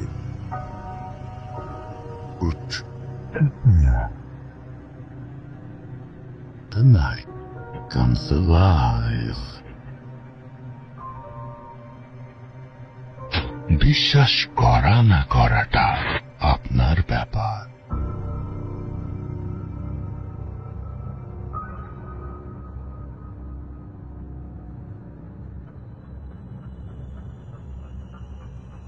আসসালামু আলাইকুম রাসেল ভাই, আমি আবি কর্মকার। আমি ঢাকা পলিটেকনিকে ফাইনাল ইয়ারের একজন স্টুডেন্ট। আমার হোম টাউন দিনাজপুরের একটা উপজেলায়। তো কিছু সমস্যার কারণে আমি অনেক জায়গার নামটা বলছি। তো সরাসরি আমি ঘটনায় চলে এসেছি। ঘটনাটির প্রথম পার্টটা মানে শুরুটার বিষয়টা আমার দাদার কাছ থেকে কালেক্ট করা। শুরুটা ছিল 1989-99 দিকে। তো তখন ওই বাস মানে যেখানে যে বাসার জন্য ঘটনা, ওই বাসায় একটা বড়টি পরিবার, মানে ওই তখনকার আমলে অনেক বড় ফ্যামিলি থাকতো, ফ্যামিলি বাস করতো। তো এক মেয়ের বিয়ে ঠিক হয়েছিল এবং বিয়ের দিনে কোনো একটা অকারেন্সে মেয়ের বিয়েটা ভেঙে যায়। তো সেই সময় ওই মেয়েটা ওই দিন রাতেই ফার্স্ট টাইমে মারা যায়। তারপরে কিছু অ্যাবনর্মাল বা কিছু সমস্যার কারণে ওই ফ্যামিলি ওখান থেকে টোটালি চলে যায় আর কি। অ্যাকচুয়ালি ওখান থেকে কলকাতায় মুভ করে। তো তারপরে কিছুদিন ওই বাসার ওভাবে ছিল, একদিন ছিল ওভাবে। তো তারপরে ওই বাসাটা আবার ওইখান থেকে একজন ইন্ডিয়ান হিন্দু মারোয়ারি ব্যবসায়ীর খাতে এখানে চলে আসে, ওই আমাদের হোম টাউনে চলে আসে। তার সে কাপড়ের ব্যবসা করতো। তো তার দোকান বাড়ির ডিস্টেন্স মোটামুটি এই 1/2 মাইলের মতো ছিল। তো সে বাসায় থাকা শুরু করে। তার বাসার সদস্যের সংখ্যা ছিল 3 জন, তার ওয়াইফ আর তার ছোট একটা মেয়ে। বাসায় একজন কাজের মেয়ে থাকতো, ছোট ছোট বলতে মানে একটু মোটামুটি এজের আর কি, এই 10-15 বছর হবে মনে বয়স। তো তারপর একদিন যেদিন ঘটনাটা সেটা হলো, সেদিনের ডেটটা আমার দাদু বলতে পারেনি, বা দিনটা আমার দাদু সঠিক করে বলতে পারেনি। তো সেদিন যেটা ঘটেছিল যে উনি লোক দুপুরবেলা খেতে এসেছিল বাসায়, দুপুর টাইমে লাঞ্চ করতে। তো সে যেটা দেখলো যে বাসার ডিটেলসটা একটু প্রথমে বলে দিই। বাসাটা এমন হলো যে বাসাটা চারপাশে গাছ দিয়ে বেড়ানো, এবং দেখে গেটে ঢুকতে একটু পাশে হলো একটা টেবিল গাছ। তো দেখছিল যে মানে যেদিন আসছে বাসায় খাওয়ার জন্য দুপুরবেলা, তো সে দেখলো যে ওই গাছতলায় বা টেবিল গাছতলায় মেয়েটা খেলছে, একটা ছোট একটা উন্না টাইপের একটা কাপড় দিয়ে খেলছে আর কি। তো সেই বিষয়টাকে মানে রেগুলার থিং হিসেবে নিয়ে সে চলে গেল ভিতরে খাওয়ার জন্য। তো খাওয়া দাওয়া করতেছে, এট দ্য মিডিল টাইম সে হঠাৎ করে একটা বিকট, সে তার ওয়াইফ আর কাজের মেয়ে একটা বিকট একটা আওয়াজ শুনতে পায়, মানে একটা সামথিং একটা খুব বিকট একটা আওয়াজ। তো তারা তাড়াতাড়ি দূরে বাইরে যায়, যেটা দেখে যে এটা আসলে একটা শকিং একটা বিষয় ছিল। ওই কাপড়টা দিয়ে এই তার মেয়ে গাছের অনেকটা উঁচুতে, যেখানে যে উঁচুতে তার মেয়ে পৌঁছানোর কোনো মানে পসিবিলিটি নেই, সেখানে কাশি টাঙা অবস্থায় আছে। তো মানে তখন যে বিষয়টা হয়েছিল, তাদের বাসা থেকে মানে অন্যান্য বাসার দূরত্বটা একটু বেশি ছিল, মানে একটু বাসা থেকে দৌড়ায় একটা অনেক টাইম লাগতো। তো তারা চিল্লাচিল্লি করাতে অনেকজন মানুষ তো আসে। তো যা ঘটনা তো তাদের ঘটেই গেছে। তারপর লাশ নামানো হয়। তারপর যাই হোক সব কাজ করানোর পর ওই 1-2 মাস তো ওই ফ্যামিলিটা কি একটা কারণে ওখান থেকে ওই ফ্যামিলি চলে যায়। তারপর ওই বাসাটা টোটালি কিনে নেয় একজন ওখানকার খান সাহেব। তো খান সাহেব কিনে নেওয়ার পর তারা তার 3 ছেলে, সে খান সাহেব, তার ওয়াইফ আর 2 মেয়ে ছিল, তাহলে বিয়ে হয়েছিল, তার ঢাকায় থাকতো। তো ওই 3 ছেলের মধ্যে 2 ছেলে ওখানে থাকতো ব্যবসায়িক খাতে, আর 1 ছেলে ঢাকায়। তো তারা ওই বাসার মধ্যে প্রায় অ্যাবনর্মাল জিনিস মানে ফেস করা শুরু করলো, যে দেখতে হয়তো বা কোনোদিন একটা বাচ্চা ওই বাড়ির মধ্যে কোথাও ঘুরে বেড়াচ্ছে, বা বাড়ির মধ্যে আওয়াজ করতেছে, বা হঠাৎ করে দেখতে যে সিঁড়ি রুমে একটা মেয়ে মানে সদ্য বিবাহিতা বা বিবাহ হবে এরকম একটা সাজা গুজা, যেমন মানে বিয়ের মধ্যে মেয়েরা সাজে এরকম একটা মেয়ে, মানে পায়ের নুপুর বা ঘুমুর পরে গোটা মানে সিঁড়ি থেকে আপ ডাউন করছে, সিঁড়িগুলো যাচ্ছে, হাতে উঠতেছে, তাদের মধ্যে ঘুরতেছে, আবার সিঁড়ি দিনটা নাম। তো রাত 12টা-1টার পর বা 1টা তারা বলতেন যখন সবগুলো সাইলেন্ট হয়ে যেত, তখন এই সাউন্ডটা তারা মানে খুব বেশি লাউডলি শোনা শুরু করতো। তো বিষয়টা মানে যখন প্রথম করতো তারা ভয় পেত। তো আস্তে আস্তে বিষয়টাকে তারা নর্মাল নিতে শুরু করলো, যে না এটা হয়তো বা তাদের সবারই মনের ভুল, মানে কেউ কাউকে শেয়ার করতো না যে তার সে এটা শুনতে পাচ্ছে, এটাও শুনতে পাচ্ছে, যেটা শুনতো সে সাইলেন্ট করে রাখতো। তো বিষয়টা মানে এক পর্যায়ে যখন তারা সাইলেন্ট অবস্থা, তো বিষয়টা আরো প্রকটতা ধারণ করলো। তো হঠাৎ করে একদিন ওই তার ছোট ছেলে যে ঢাকায় থাকতো, সে গ্রামে আসে, ওই আমার হোমটাউনে বেড়াতে আসতো। তো সে আসার পর এটা শুরু হয়েছে, সে আসার পর সে রাত্রেবেলা মানে তার খেয়ে স্বভাব ছিল, সে আবার ওই বাড়ির কাঁধে যেত। কাঁধে ওই রেলিং এর মধ্যে বসলে কেউ দেখলো, সে হঠাৎ করে দেখা শুরু করলো যে একটা ছোট্ট একটা বাচ্চা মেয়ে কি মানে বাড়ি থেকে, বাড়িটা আসলে কি বাড়িটার দ্বিতীয়টা হলো যে বাড়িটার নিচে 3টা রুম, উপরে ছাদ, আর পাশে হলো টিন শেড, মানে পাকা রুম, 3 পাকা রুম যেটাকে বলে, মানে দেওয়াল গুলো হলো পাকা, আর মানে উপরে টিন দেওয়া আর কি, উপরে মানে ছাদের জায়গায় টিন দেওয়া। তো ওই টিনের মধ্যে একটা ছোট বাচ্চা হাঁটে বেড়াচ্ছে, খুব দ্রুত হাঁটতেছে, মানে মানে হাঁটতেছে এমন যে টিন হলো মানে মানে চৌচালা টিন বলা যাবে, চৌচালা টিনের উপর দিয়ে বাঁকা হয়ে খুব জোরে জোরে হাঁটতেছে, যেটা স্বাভাবিক একটা মানুষের পক্ষে পসিবল না, পড়ে যাবে, কারণ একটা মানুষ বাঁকা হয়তো দৌড়াইতে পারে না বা হাঁটতে পারে না। সে বাচ্চাটার কারণে বাঁকা হয়ে খুব দ্রুত হাঁটতেছে। তো সে প্রথমে না বাচ্চাটার পিছন সাইডটা ফলো করলো। সে এখন মানে একটু চমকে যাওয়ার মতো অবস্থায়। তো সে যখন বাচ্চাটা ঘুরলো তখন যে দেখলো যে বাচ্চাটা আসলে মানে সে এখন বাচ্চার মতো না, মানে মানে মুখটা যেন কেমনটা, মানে চোখগুলা দেখতে, চোখগুলা মানে খুব লাল এবং খুব বড় বড় চোখ, আর মুখটা থেকে মানে অনবরত রক্ত টাইপের একটা ঝরতেছে, মানে ওই অন্ধকার হচ্ছে যেটা বুঝছে আর কি, যে হয়তো বা মানে মানে সামথিং হয় লালা হবে বা রক্ত এরকম কিছু একটা টাইপের মুখটা ঝরতে। সে যখন দেখলো ওটা ওই সিগারেটটা হাত থেকে ফেলে কাঁচে করে নিচে নেমে গেল, এবং কাঁচে করে তার আব্বা আমাকে ডেকে বললো যে এটা কি হচ্ছে, বাসে কি এইসব কি দেখতেছেন। তখন তার আব্বা আমাকে বললো যে না, তুমি কিছু সমস্যা নেই, তুমি কাজ করো, তুমি একটু মানে নামাজ পড়ে বা একটু আল্লাহকে দোয়া বিদ করে তারপর তুমি শুয়ে পড়ো, তাহলে কিছু হবে না। তো রাতে সে ঘুমাতে পারলো না, আর তখন আসলে গরমকাল ছিল একটু। তো মোটামুটি রাত্রেবেলা আমাদের ওই জায়গাটাতে কারেন্ট যাওয়ার একটু প্রবণতা থাকতো। হঠাৎ করে কারেন্ট চলে যাওয়াতে ওই সমস্যাটা যেটা হয়েছে যে উনি ওই লোক তার মাথার উপর দিয়ে বেডের উপর যে জানলাটা সেটা খুলে দিত। এই জানলা থেকে আবার শিরুমটা স্পষ্ট দেখা যেত। তো উনি আবার একটু আল্লাহ মানুষ ছিল, বা একটু মানে আল্লাহ মানুষ বলতে মানে নামাজ টামাজ বা দোয়া পড়তো, মানে জানতো আর কি অ্যাকচুয়ালি এগুলাতে মানে সেটা অ্যাবনর্মাল জিনিস থেকে দূরে থাকার জন্য সে ওই দোয়া দূর করা শুরু করছে। তো তারপর দেখতে আবার বিষয়টা আস্তে আস্তে সে নর্মাল হয়ে গেছে। তো অনেকক্ষণ কেটে যাওয়ার পর তখন মানে 3টা-4টা বাজবে, মানে আজান হওয়ার আগে আগে অবস্থাটা সে দেখতেছে যে মানে ওই মানে থাকির রুমে একটা মেয়ে, যেটা প্রথমে বলেছিলাম যে বিবাহ হবে এরকম একটা মেয়ে, যেমন সাজে এরকম একটা সাজ নিয়ে একটা মেয়ে সেই রুমের দিকে যাচ্ছে আর তাকে ডাকতেছে, আসো আসো বলে একটা ডাকতেছে তাকে। তো সে তখনও কিন্তু টিকেট হাতে ছিল তার, সে মানে নিজে জানা সে কেন চলে গেল, সে বাইরে ওই মেয়ের পিছিয়ে চলে গেছে।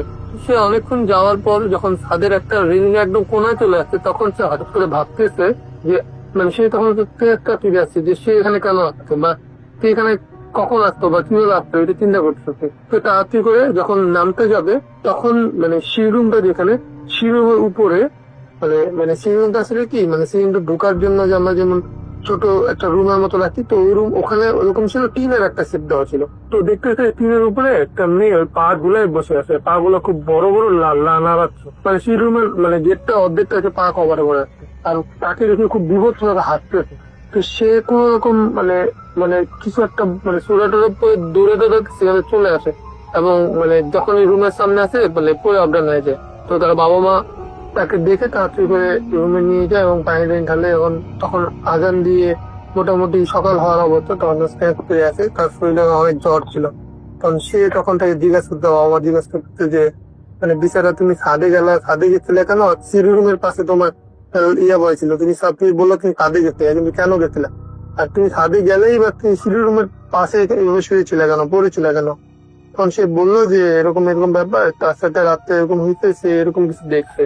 তো তারপরে তার বাবা বুঝতে পারছে যে এখানে থাকলে প্রবলেম হবে। তো তারপরে যেটা হয়েছে যে ওইখানে তারা ওনার ছেলেকে নিয়ে গেছে। তো এখানে বলে রাখা ভালো যে ওনার ওই ছেলে শুধু বিবাহ মানে বিয়ে হয় না, ওই ছেলে সব দুই ছেলে বিয়ে হয়েছে। তো ওই ছেলেকে তারা তাড়াতাড়ি ঢাকায় পাঠিয়ে দেয় সুস্থ করে। তো তারপরে যেটা হয়, তারপরে বিষয়টা এমনি নর্মাল ছিল কিছুদিন, আর কয়েকদিনের পরে মানে কয়েক বছরের মধ্যে তার একটা ওই বাসায় একটা মেয়ে জন্ম হয় আর কি। তো যাকে নিয়ে ঘটনাটা আরো বড় অবস্থান ধারণ করে। তো মেয়ে জন্ম হওয়ার 5-6 বছর পর্যন্ত সাপ্তাহিক 2007-8 পর্যন্ত ছিল। মায়ের দিদি যে ঘটনাটা ঘটে, মায়ের দিদির ঘটনা ঘটে যে ওই মেয়েটা যখন 5-6 বছর বয়স, তার মেয়েটা দেখতেছে যে হঠাৎ করে একদিন মানে সন্ধ্যাবেলা আজান দিবে তার আগে একটা মুহূর্ত যে তার নীরব হয়ে যায় সবকিছু অন্ধকার, এরকম একটা টাইমে মেয়েটা ওই যে মেয়েটার যে ওই বাসার যে মেয়েটা ছিল মানে যার জন্ম হয়েছে বা যে বাসার মেয়ে আর কি অ্যাকচুয়ালি, সে দেখতেছে যে তার মতো একটা মেয়ে তার একটা খেলনা পুতুল নিয়ে ওই যেখানে একটা ওই বাসার মধ্যে কুয়া ছিল, ওই কুয়ার একটা টুকরোর মধ্যে দাঁড়ায় আছে। তখন কিন্তু ওখানে কুয়া নেই, কিন্তু বাচ্চা মেয়েটা মানে জানতো যে ওখানে কুয়া আছে। তো সে যখন দেখতে কুয়া নাই, চোখে দেখতেছে, সে মেয়ের কাছে গেছে তার পুতুলটা নিয়ে আসছে। তো এত সার্ভাইভাল টাইম যখন সেই বাচ্চা মেয়েটা কাছে পৌঁছেছে তখন দেখতেছে যে বাচ্চা মেয়েটা হঠাৎ করে নাই, তার সামনে থেকে চলে গেছে এবং সে কুয়ার উপরে দাঁড়ায় আছে। এবং যখনই মানে সে ভাবছে যে একটা সে কুয়ার উপর দাঁড়ায় আছে, সে বাবার আগেই সে মানে কুয়ায় পড়ে গেছে। তো পানির শব্দ পায়, তার বরফ বা তাড়াতাড়ি করে কুয়াতে নেমে বালতি দিয়ে তাকে উঠে ফেলছে উপরে। পরবর্তীতে মানে সে অনেক পানি খাওয়ার পরে সে মানে অনেক পানি খেয়েছে অ্যাকচুয়ালি। তো পরবর্তীতে মানে তেলখেস হয়েছিল পানি বের করার পর সে যখন ঘটনাটা বললো যে এরকম ব্যাপার, তার মতো একটা মেয়ে সেখানে দেখছে এবং তার খেলার পুতুল ছিল বলে নিয়েছিল বলে সে দৌড়ায় গেছে পুতুলটা আনতো। তারপরে এরকম ইয়ে এসে এরকম ভাবে সে মানে কুয়ায় পড়ে গেছে। তো তারপর যেটা হয় যে তার দাদা একদিন তার ওই দিন রাতে স্বপ্ন দেখে যে তোর নাতিকে আমি নিয়ে যাবো, তুই আমার কিছুই করতে হবে না, কথাটা বলে। তো অনেক বড় হয়। তো তারপর ওই তার দাদা বিষয়টাকে খুব মানে সিরিয়াসলি নিয়ে পরের দিন মানে মানে মাহাত টাইপের কিছু মানে যারা এইসব বিষয় মানে ভর্তি দিন বিষয়গুলোকে যারা হ্যান্ডেল করতে হয় তাদেরকে নিয়ে আসে। তারা তখন বলে যে আসলে অনেক দেরি হয়ে গেছে, এটা অনেক শক্তিশালী হয়ে গেছে, এটার সাথে আমার পেরে ওঠার মতো শক্তি এখন নাই। তো সবচেয়ে বেশি হবে যে আমি একটা কাজ করতে পারি, আমি আপনাদেরকে একটা মানে তাবিজ সবাইকে দিতে পারবো। আপনার তাবিজটা মানে পরে এই বাসা থেকে মানে কয়েক ঘন্টা তাবিজটা অ্যাকশন থাকবে, কয়েক ঘন্টার মধ্যে বাসা থেকে চলে যাবেন সবাই, এই বাসায় আসবেন না। তো তারা সবকিছু বুঝিস না, তারা সিদ্ধান্ত নিল তারা এখন থাকবে না, তারা খায় চলে আসবে। তারপরে যেটা হলো যে তারা তখন বলছে যে তারা ওই লোকটা মানে ওই খানটা এবার প্রশ্ন করছিল যে আমরা কোনো ফিরে আসতে পারবো না। তখন বলছিল যে হ্যাঁ, যদি আপনার মেয়ের মানে নাতনির বয়স 15 বছর পার হয়ে যায় তারপর আপনি আসতে পারবেন। কিন্তু এটা কেন বলেছিল আসলে আমারও জানা, আমি ওটা জানতে পারিনি পরে। তো ওই দিন ওই তাবিজ দেওয়ার পর তারা ওই দিনের মধ্যে গোছাগুছি করে সবকিছু করে চলে যায়। তো যাওয়ার পরে যখন তারা বাড়ি থেকে বেরোয় যায় সন্ধ্যার দিকে, তো তখন যেটা হচ্ছিল যে বাড়ির দরজাগুলো খুব জোরে জোরে, কোনো বাতাস নেই, খুব জোরে জোরে মানে আঘাত করতে থেকে যেন মানে দরজা বাড়ি দিচ্ছে আর বাড়ি দিতে সাউন্ড লাগে, তোরা কেউ বাঁচবি না, তোরা কি কাউকে ছাড়বো না, কথা বলতে বলতে হঠাৎ করে এরকম একটা সাউন্ড আসতে হবে। তারা তাড়াতাড়ি করে জায়গাটাকে মুখ কর এবং তারা ওই দিন থাকার মুখ চলে আসে। তারপরে ওই বাসাটা কিছু ছিল না, ওই বাসা তো থাকতো না, ওই বাসা পরিত্যক্ত অবস্থায় থাকতো। ওই বাসায় প্রায় মানুষজন বিভিন্ন জিনিস অবজার্ভ করতো আশেপাশে দিয়ে গেলেই। তো তারপর অনেকদিন পর ওই বাসায় কিছু ভাড়াটি আছে, তারা ওই বিষয়গুলো পেট করার পর থাকতে পারে না। তারপর অনেকদিন এরকম হওয়ার পর ওই লোক খান সাহেব তার এক বন্ধুর বাসায় আসে ওই বাসা সম্বন্ধে বিক্রি করার জন্য, ওই বাসা সম্বন্ধে মানে অনেক বড় বড় ওদেরকে ধরে তারপর ওই জিনিসটাকে এখন কন্ট্রোলে আনে, তারপর তারা থাকতে পারে। কিন্তু তারপর ওই বাসার মধ্যে এখনো মানে আমরা যারা এলাকায় থাকি তারা ওই বাসা সম্বন্ধে মানে আমাদের এলাকায় যারা এখনো বাসা দিয়ে আটপাশ দিয়ে রাত্রেবেলা মুভ করে তারা এখন অনেক অবজার্ভ করে। মানে ও বলেছিল যে শুধুমাত্র যে দুটা জিনিস এই বাচ্চার মেয়ে করে কন্ট্রোল করা হয়েছে, কিন্তু এর আগে ওই বাচ্চার মধ্যে অনেক কিছু ছিল যারা এখন মানে সময়ের সাথে সাথে অনেক শক্তিশালী হয়েছে, তাদের সাথে পেরে ওরা সম্ভব না। তো হুজুর ওই বলেই দিচ্ছে খান চাইছে যে যেহেতু আপনাদের উপর আসর করতে, আর আমার তাদের মানে হুজুরের মানে বক্তব্য মতো এটা ছিল যেন তারা এখানে ফিরে না আসে কোনোদিন। তো তারপরে ওই খান ঢাকায় থাকে এখন, আর উনি 2015 সালে সিসিপিকে মারা গেছেন। আর তারপরে ওনার ছেলেরা মাঝে মাঝে ওখানে আসেন, কিন্তু মানে থাকেন না ওখানে, ওনার ছেলে আরো বাড়ি যেতে ওই বাসা দিকে থাকে, মানে বাসায় থেকে তারা ওই মানে ওই যে ভিতরে বাড়ির বিষয়টা যেখানে মানে যেখানে ঘটনাটা ঘটছিল ওই বাসাটা কন্ট্রোল করে। তো বাসাটা এখন মোটামুটি খালি, কেউ থাকে না বাসার মধ্যে, এভাবে চলতেছে আর কি। তো এখনো বাসা নিয়ে অনেক ঘটনা মানে এখন অনেক ঘটনা প্রস্তুত আছে। তো আমি যদি আরো কিছু কালেক্ট করতে পারি অবশ্যই জানাবো। আমার জন্য খুবই দোয়া করবেন আর অনেক ভালো থাকবেন। আসসালামু আলাইকুম।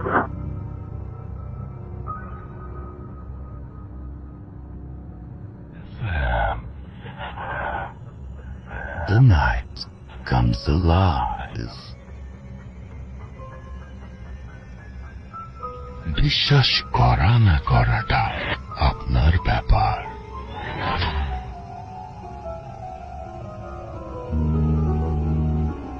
ইয়েস, বিশ্বাস করা বা না করাটা কমপ্লিটলি আপনার ব্যাপার। এবং শুনছেন রেডিও ফুপির এফএম, চলছে ফ্রুট এফএম, আমি রাস্তাল আছি সাথে। এবং আমরা একটার পর তাদের ঘটনা শুনছি, এখন আরো একটা ঘটনায় যাব। এটি একটা ইমেইল এবং আশা করছি এই ইমেলটা আপনাদের ভালো লাগবে। যেভাবে লিখেছেন আমি সেভাবেই পড়ছি। আসসালামু আলাইকুম রাস্তাল ভাই। যিনি লিখেছেন তিনি এভাবেই শুরু করেছেন, ওয়ালাইকুম সালাম। তিনি লিখছেন যে আশা করি ভালো আছেন, কারণ আপনি সব সময় ভালোর দলে। স্টুডিওতে আসতে পারবো না বলে ঘটনাটি পাঠিয়ে দিলাম। এটি আমার জীবনে ঘটা সবচেয়ে ভয়ঙ্কর ঘটনা এবং এই প্রথম আমি ভূত এফএমে আমার সাথে ঘটা একটি বাস্তব ঘটনা আপনাকে বলতে যাচ্ছি। আমার নাম সজীব, থাকি চাঁদপুরে। চাঁদপুর আল আমিন একাডেমিতে এবার ফার্স্ট ইয়ার অর্থাৎ ইন্টারমিডিয়েট ফার্স্ট ইয়ারের ছাত্র তিনি। চাঁদপুর সদর থেকে প্রায় 7 কিলোমিটার দক্ষিণে আমার গ্রাম, নাম হরিণা। যাতায়াত ব্যবস্থা ভালো থাকায় আমরা আর শহরে বাসা ভাড়া করিনি, ওইখান থেকে আমাদের যাতায়াত। সেদিন ছিল শনিবার। প্রতিদিনের মতো কলেজ থেকে ফিরলাম। ফিরতে ফিরতে প্রায় মাগরিব ছুঁই ছুঁই। বাসায় এসেই দেখলাম আমার ফুফাতো ভাই ফয়সাল এসেছে। আরে ফয়সাল, কি অবস্থা? এই তো ভালো। তো খবর কি? কলেজে যাস তো ঠিক মতো? যাই। অনেকদিন পর দেখা আমাদের। যেহেতু আমার বয়স, আমরা বয়সের দিক থেকে এক সমান, তাই আমাদের মধ্যে ভাবটাও ছিল অনেক বেশি। গল্প করার ফাঁকে ফয়সাল আমাকে বলল, এই সজীব, চল আজ রাতে মাছ ধরতে যাই। আমি যদিও একা রাত্রে মাছ ধরতে যেতে ভয় পেতাম, কিন্তু আজকে ফয়সাল থাকায় তেমন ভয় করল না, বরং বেশ উচ্ছ্বাসের সাথেই বললাম, অবশ্যই যাব। তবে মা বাবা যেন টের না পায়, না হয় আর নামতেই দিবে না। বর্ষাকাল, চারিদিকে ঝিরঝির করে বৃষ্টি, বিলের মধ্যে প্রায় 1 হাঁটু পরিমাণ পানি। 1 সপ্তাহ আগেই একটা বর্ষা কিনে নিয়ে এসেছিলাম হাট থেকে। একবারও ওইটা দিয়ে নামা হয়নি পানিতে। আজ যেহেতু ফয়সাল আছে, রাত্রে নামা যাবে। আমি ফয়সালকে বললাম, রাতের খাবার খেয়ে চুপচাপ পেছনের দরজা দিয়ে নেমে যাব আমরা। ফয়সাল সম্মতি দিল। গ্রামের সময় 9টা বাজা মানে অনেক রাত। যথারীতি খাওয়া দাওয়া সেরে আমি আর ফয়সাল বারান্দায় বসে জিরোতে লাগলাম। বেশ খানিক পর আমি বিছানার নিচ থেকে মাছ ধরার লাইটটা আস্তে করে টেনে নিলাম, আর বাইরে রান্নাঘর থেকে বর্ষাটাও তুলে নিলাম। এরপর ফয়সালকে ডাক দিলাম, সেও প্রস্তুত। আর আমার ডাকে চুপি চুপি পেছনের দরজা দিয়ে মাছ ধরার ব্যাগ নিয়ে বেরিয়ে এলো। গুটি গুটি পায়ে দ্রুত আমরা হাঁটতে লাগলাম। পথে হাঁটতে হাঁটতে সিদ্ধান্ত নিতে লাগলাম কোন বিলে আগে যাব, উত্তরের দিঘিতে নাকি পূর্বের বিলে। পূর্বের বিলটা প্রচুর বড়, আর ওইখানে মাছ পাওয়ার সম্ভাবনাও বেশি মনে হলো আমার। আমি ফয়সালকে বললাম, চল আগে পূব পাড়ের বিলে যাই, তারপর ওখান থেকে বড় দিঘি পার হয়ে আবার দক্ষিণে যাব। ফয়সাল আর কিছু বলল না, আমাকে অনুসরণ করতে লাগলো। বিলে যদিও হাঁটু সমান পানি, কিন্তু বৃষ্টির পানি হওয়াতে স্পষ্ট মাটি দেখা যাচ্ছিল। আমার হাতে বর্ষার লাইট। ফয়সাল ব্যাগ নিয়ে আমার পিছু পিছু বিলে নেমে পড়ে। বিলের আইল ধরে একটু একটু করে লাইট মেরে সামনে যাচ্ছি। চারিদিকে প্রচুর লাইট দেখা যাচ্ছে। অনেকেই মাছ ধরতে বর্ষা নিয়ে বেরিয়েছে। তাদের থেকে একটু দূরেই আমরা বিলের এক প্রান্ত ধরে হাঁটছি। 2-1টা করে ছোট কই মাছ ছাড়া আর কিছুই নজরে পড়ল না। এভাবে 5-7 মিনিট হাঁটার পর হঠাৎ চিকচিক করে কি যেন একটা দেখলাম। আমি দ্রুত বর্ষা চালালাম। ফয়সাল দৌড়ে মাছটা ব্যাগে তুলে নিল। শিং মাছ, বেশ বড়। আমি কিছুটা খুশি হলাম। এই প্রথম আমার নতুন বর্ষার শিকার। ফয়সালকে বললাম, দেখিস আজ অনেক মাছ পাবো। খেতে আইল ধরে হাঁটতে হাঁটতে কখন যে পূবের শেষ সীমান্তে চলে এসেছি খেয়াল করিনি। সীমান্তের পাড়ে 3টা তাল গাছ আছে, আর তার পাশে একটা কবরস্থান। 3 দিন আগেই একজনকে এই কবরস্থানে দাফন করা হয়েছে। কবরস্থানটা দেখে আমার কেমন যেন একটু ভয় ভয় লাগলো। চারিদিকে শুনশান, এখানে লোকজন নেই বললেই চলে। অনেক দূরে কিছু লাইটের উপস্থিতি দেখলাম। এইদিকে কেউই আসেনি। অনেক গুড়া জোরাজুরি করেও এদিকে মাছের কোনো নিশানা পেলাম না। ফয়সাল সাথে থাকায় একটু সাহস নিয়ে বললাম, চল দিঘির পাড়ে যাই। এইখানে না মাছ পাবো বলে মনে হচ্ছে না। বলে রাখা ভালো, দিঘিটা ছিল বিল থেকে 10 মিনিটের দূরত্বে। আর দিঘির পাড়ে সচরাচর মানুষ যায়ও না, কারণ কিছুদিন আগে পাশের গ্রামের একটা ছেলেকে নাকি ওইখান থেকে জিনে আসর করেছিল। এই ঘটনার পর রাতে তেমন কেউ ওদিকে পা বাড়ায় না। সাপ পাঁচ ভাবতে ভাবতে পূর্বের সীমান্ত দিয়ে আমরা দিঘির পাড়ে হাঁটতে শুরু করি। একটু পরেই দিঘির পাড়ে চলে আসলাম। দিঘিটা বেশ বড় এবং চতুর্ভুজ আকৃতির, কালো কুচকুচে পানিতে চাঁদের আলো যার চিকচিক করছে। আমি আশেপাশে তাকালাম, না কেউ নেই, শুধু আমি আর ফয়সাল। চারিদিকে শুনশান। আমি দিঘির সিঁড়ির দিকে পা বাড়ালাম।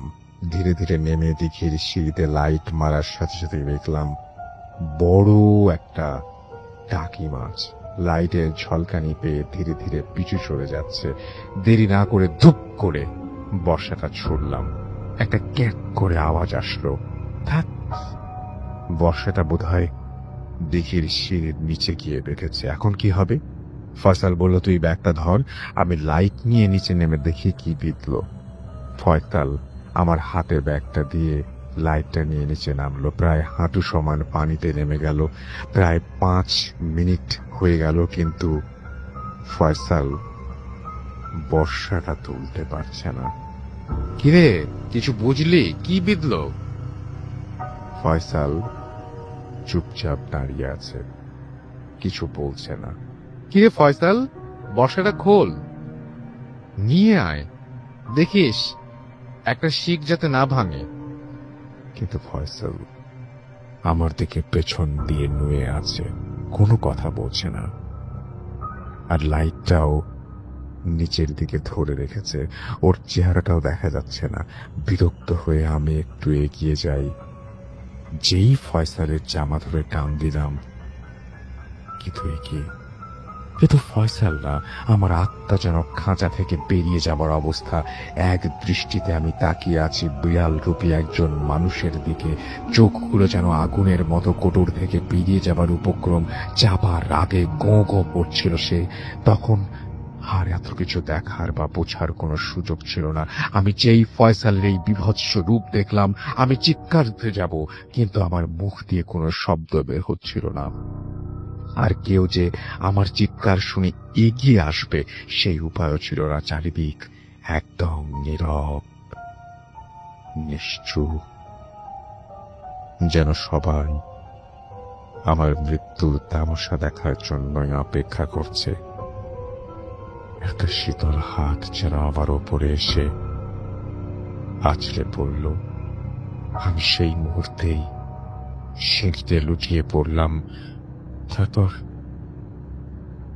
তারপর কি ঘটছিল আর কিছু মনে নেই। পরদিন সকালে সবকিছু শোনার পর আমার অবস্থা যেন আরো খারাপ হয়ে গেল। ফয়সাল আমার মাথার পাশে বসা, ও নাকি রাত্রে আমার সাথে বের হয়নি, এমনকি মাছের ব্যাগও নাকি ও খুঁজে পায়নি। যেই আমাকে এটা বলার জন্য বারান্দায় এসেছে, ততক্ষণে আমি আর সেখানে নেই। ফয়সালের কেমন একটু সন্দেহ হলো। ওই আমাকে খোঁজার জন্য সবাইকে সবকিছু বলে দেয়। প্রায় 1.5 ঘন্টা নাগাদ খোঁজার পর নাকি আমাকে এই দিঘির পাড়ে সিঁড়িতে অজ্ঞান অবস্থায় পাওয়া যায়। সেদিনের পর আমাকে আর মাছ ধরা আমার একদম বন্ধ হয়ে যায়। আজ যখন বর্ষাকাল আসে, সবাই মাছ ধরতে যায়, কিন্তু আমার যাওয়া হয় না। ওই দিন ভাগ্যক্রমে বেঁচে ফিরে এসেছি, কিন্তু আবার যদি পিশাচের মুখোমুখি হতে হয়, তাহলে হয়তো ওই দিনটা ওরই হবে। এই ছিল ঘটনা। আশা করছি আপনাদের ভালো লেগেছে। এখন যেটা করব সেটা হচ্ছে আমাদের যে দ্বিতীয় অতিথি, তার কাছে তার দ্বিতীয় ঘটনাটা আমরা শুনে আসব। আশা করছি এই ঘটনাটা আপনাদের ভালো লাগবে। যদি ভালো লাগে তাহলে অবশ্যই আমাদের লিখে পাঠাবেন। আমাদের ইমেল অ্যাড্রেস হচ্ছে bhotfm@radio.fm, which is bhwtfm@radio.fm। আপনার নাম, ঠিকানা এবং ফোন নাম্বার সহ আপনার জীবনে ঘটে যাওয়া বা আপনার জানা সেরা ঘটনা লিখে পাঠিয়ে দিন আমাদের কাছে। ঘটনার শুরুতে অবশ্যই উল্লেখ করুন যে ঘটনাটি আপনি স্টুডিওতে এসে শেয়ার করতে চান, নাকি আপনি চান আপনার ঘটনা আমরা পড়ে শোনাই। যারা দেশের বাইরে রয়েছেন তারা সরাসরি অডিও ক্লিপ পাঠিয়ে দিতে পারেন বা লিখেও পাঠাতে পারেন আমাদের ঘটনাটি। আর আমাদের ফেসবুক পেজ হচ্ছে www.facebook.com/ফুর্তি, আমার www.facebook.com/FruitFM.Russell, Twitter Russell_FruitFM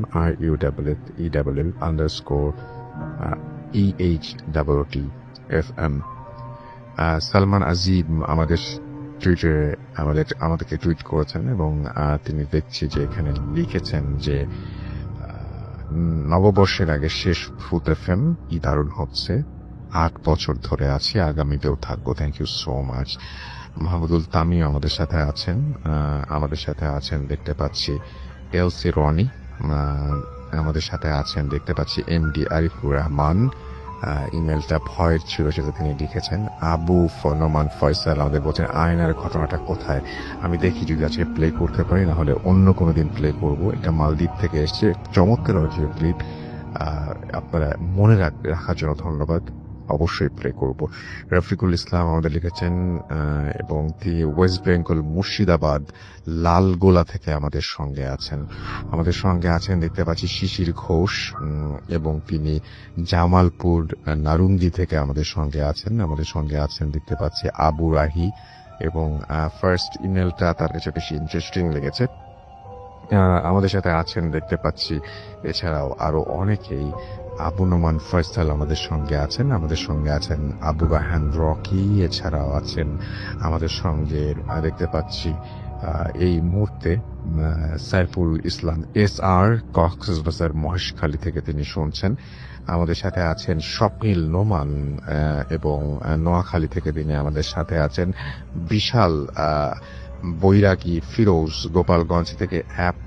আপনি কি আসলে অ্যাপ দিয়ে শুনছেন? I don't think so. আমাদের সঙ্গে আছেন SMN মারুফ, এছাড়া আমাদের সঙ্গে আছেন দেখতে পাচ্ছি বৃষ্টি চক্রবর্তী। স্টোরিটা খুব ভালো, থ্যাংক ইউ সো মাচ। এবং তিনি অ্যাপ দিয়ে শুনছেন। আমাদের সঙ্গে আছেন অভিমানী সোহান, এছাড়া মাহাদেশ সৈকত আমাদের সঙ্গে আছেন জ্যোতির্ময়, আমাদের সঙ্গে আছেন মোহাম্মদ পাজিব সহ আরো অনেকে। আহমেদ আমাদের সঙ্গে আছেন মাহাদেশ সৈকত সহ আরো অনেকে। থ্যাংক ইউ সো মাচ আমাদের সঙ্গে থাকার জন্য। আমরা চলে যাচ্ছি আমাদের পরবর্তী অতিথির কাছে এবং তিনি আমাদের দ্বিতীয় অতিথি, তিনি তার ঘটনাটি শেয়ার করে। জি, আপনার নামটা প্লিজ একটু বলবেন, কোথা থেকে এসেছেন, তারপর আপনার ঘটনা দেব। Thank you so much Rasel ভাইয়া। আমি রায়ান রশিদ, আমি এসেছি বাংলা মোটর থেকে। ভাইয়া আমি এখন যে স্টোরিটা বলবো এটা হচ্ছে আমাদের দেশে না, এটা কলকাতার আমার একটা মামার কাছ থেকে শোনা। ওনার নাম হলো পাপ্পু মামা। উনি রিসেন্টলি ম্যারি করেছেন নাগমা আন্টি, আর ওনারা দুজন একই জায়গায় কাজ করতেন। পাপ্পু মামা হিন্দু বাট নাগমা আন্টি মুসলমান। সো ওনাদের দুজনের মধ্যে যখন বিয়ে হয় এরপরে সবকিছু মোটামুটি ঠিকই ছিল, বাট একটা দিন হঠাৎ করে পাপ্পু মামা নাগমা আন্টিকে বলে যে আচ্ছা তুমি হচ্ছে রুমে থাকো, আমি একটু পরে রুমে আসছি। তো রাতের বেলা নাগমা আন্টি মানে যখন রুমে যাওয়ার পরে উনি বসেছিলেন বিছানার উপরে। উনি হচ্ছে দরজা দিয়ে ঢুকলে ওনার পিঠটা দেখা যাবে, অর্থাৎ ফেসটা দেখা যাবে না, এইভাবে খাটের উপর বসেছিলেন এবং উনি কন্টিনিউয়াসলি দুলছিলেন বা কিছু একটা বলছিলেন মুখে, এবং হাতে ওনার একটা প্লেট ছিল। আর এইটা এরপরে হচ্ছে পাপ্পু মামা যখন রুমে ঢুকে ওনার ঘাড়ের উপরে হাত দেন এবং বলেন মানে জাস্ট তাকে ডাকেন। তখন নাগমা আন্টি হঠাৎ করে রেগে গিয়ে বলে কি হয়েছে। তখন হচ্ছে আবার সে এই কথাটা বলার পরে আবার হচ্ছে মানে নিচের দিকে তাকিয়ে আবার তুলতে থাকে এবং ভাইয়া তার মাথার যত চুল ছিল সব সামনের দিকে চলে আসছিল। দেন মানে এই টাইপের কিছু বোঝা যাচ্ছিল। এরপরে হচ্ছে পাপ্পু মামা আবার হাত দেন। এবার সে আরো রেগে গিয়ে কি হয়েছে তোমার বলে চোখ টোক মানে কি বলবো লাল টাল হয়ে পাপ্পু মামার দিকে আরো রাগ হয়। পাপ্পু মামা বলে যে ওর অ্যাকচুয়ালি কি হয়েছে, ওর কি কোনো মেন্টালি কোনো প্রবলেম মানে ছিল আগে থেকে, নাকি ওর অ্যাকচুয়ালি এই টাইপের কোনো মানে কোনো প্যারানর্মাল কোনো কিছু হচ্ছে ওর সাথে। তো ওকে যখন আবার মানে নাগমান্টিকে যখন আবার ধরে, এবার নাগমান্টি মানে রাগ হয়ে গিয়ে পাপু আমার গলা চেপে ধরে, এবং ধরার পরে হচ্ছে পাপু আমার মানে চিল্লাচিল্লি করে টরে ঘরের সবাইকে ডাকে এবং ধরে মানে হাতটা ধরে টরে বেঁধে রেঁধে রাখে অনেক কষ্ট করে।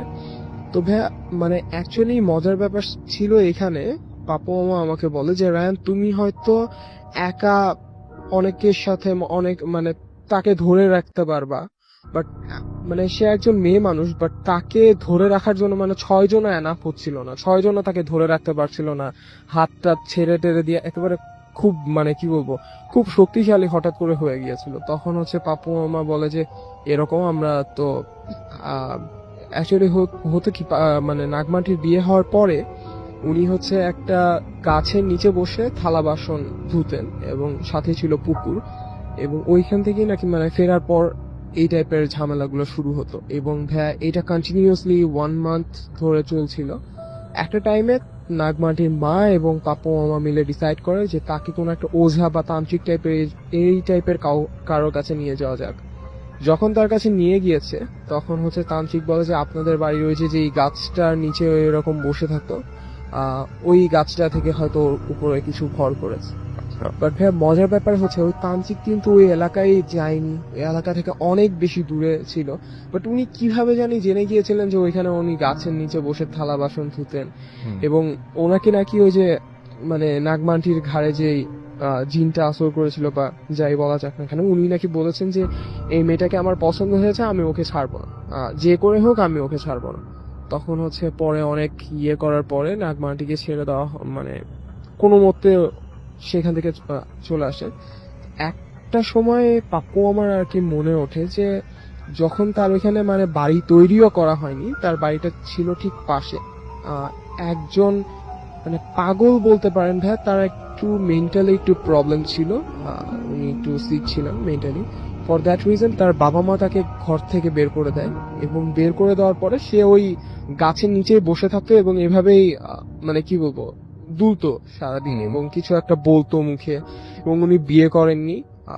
ওই সময় একটা সময় দেখা যায় কি তার মানে ডেড বডিটা ওই গাছের নিচে কিভাবে যে মারা গেছে এটা কেউ জানে না, বাট এইভাবেই কিছু একটা হয়ে গিয়েছিল, হয়তো তার সাথেও কেউ তাকে মার্ডার করেছিল ওই গাছের নিচে।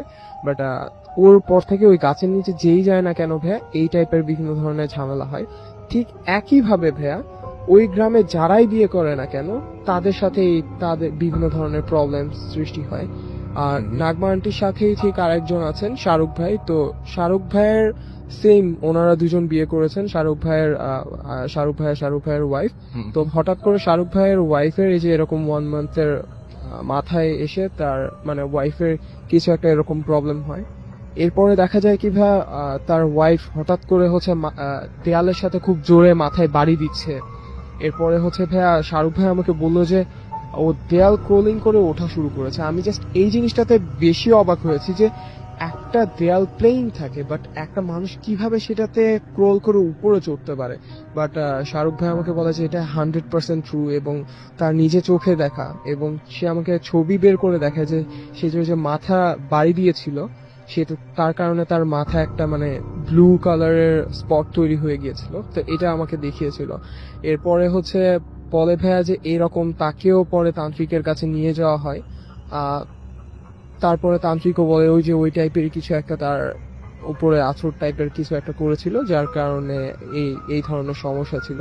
তো যখন তাকে তান্ত্রিকের কাছে নিয়ে যাওয়া হয় তখন হচ্ছে তান্ত্রিক বলে যে তুই যদি বের না হোস তাহলে আমি কিন্তু মেরে ফেলবো। তখন হচ্ছে বলে যে তুই যদি মারতেই পারিস তাহলে তো তুই এই বডিটাকে মারতে পারবি, আমাকে তো মারতে পারবি না। তখন হচ্ছে তান্ত্রিক অনেক কি বলবো বোতলে বন্দি করে ভাইয়া তার মানে এই যে কোনার আঙ্গুলটা রয়েছে, এই কোনার আঙ্গুলের সাথে একটা দড়ি দিয়ে একটা বোতল দিয়ে কিভাবে জানি জাস্ট বোতল বন্দি করে।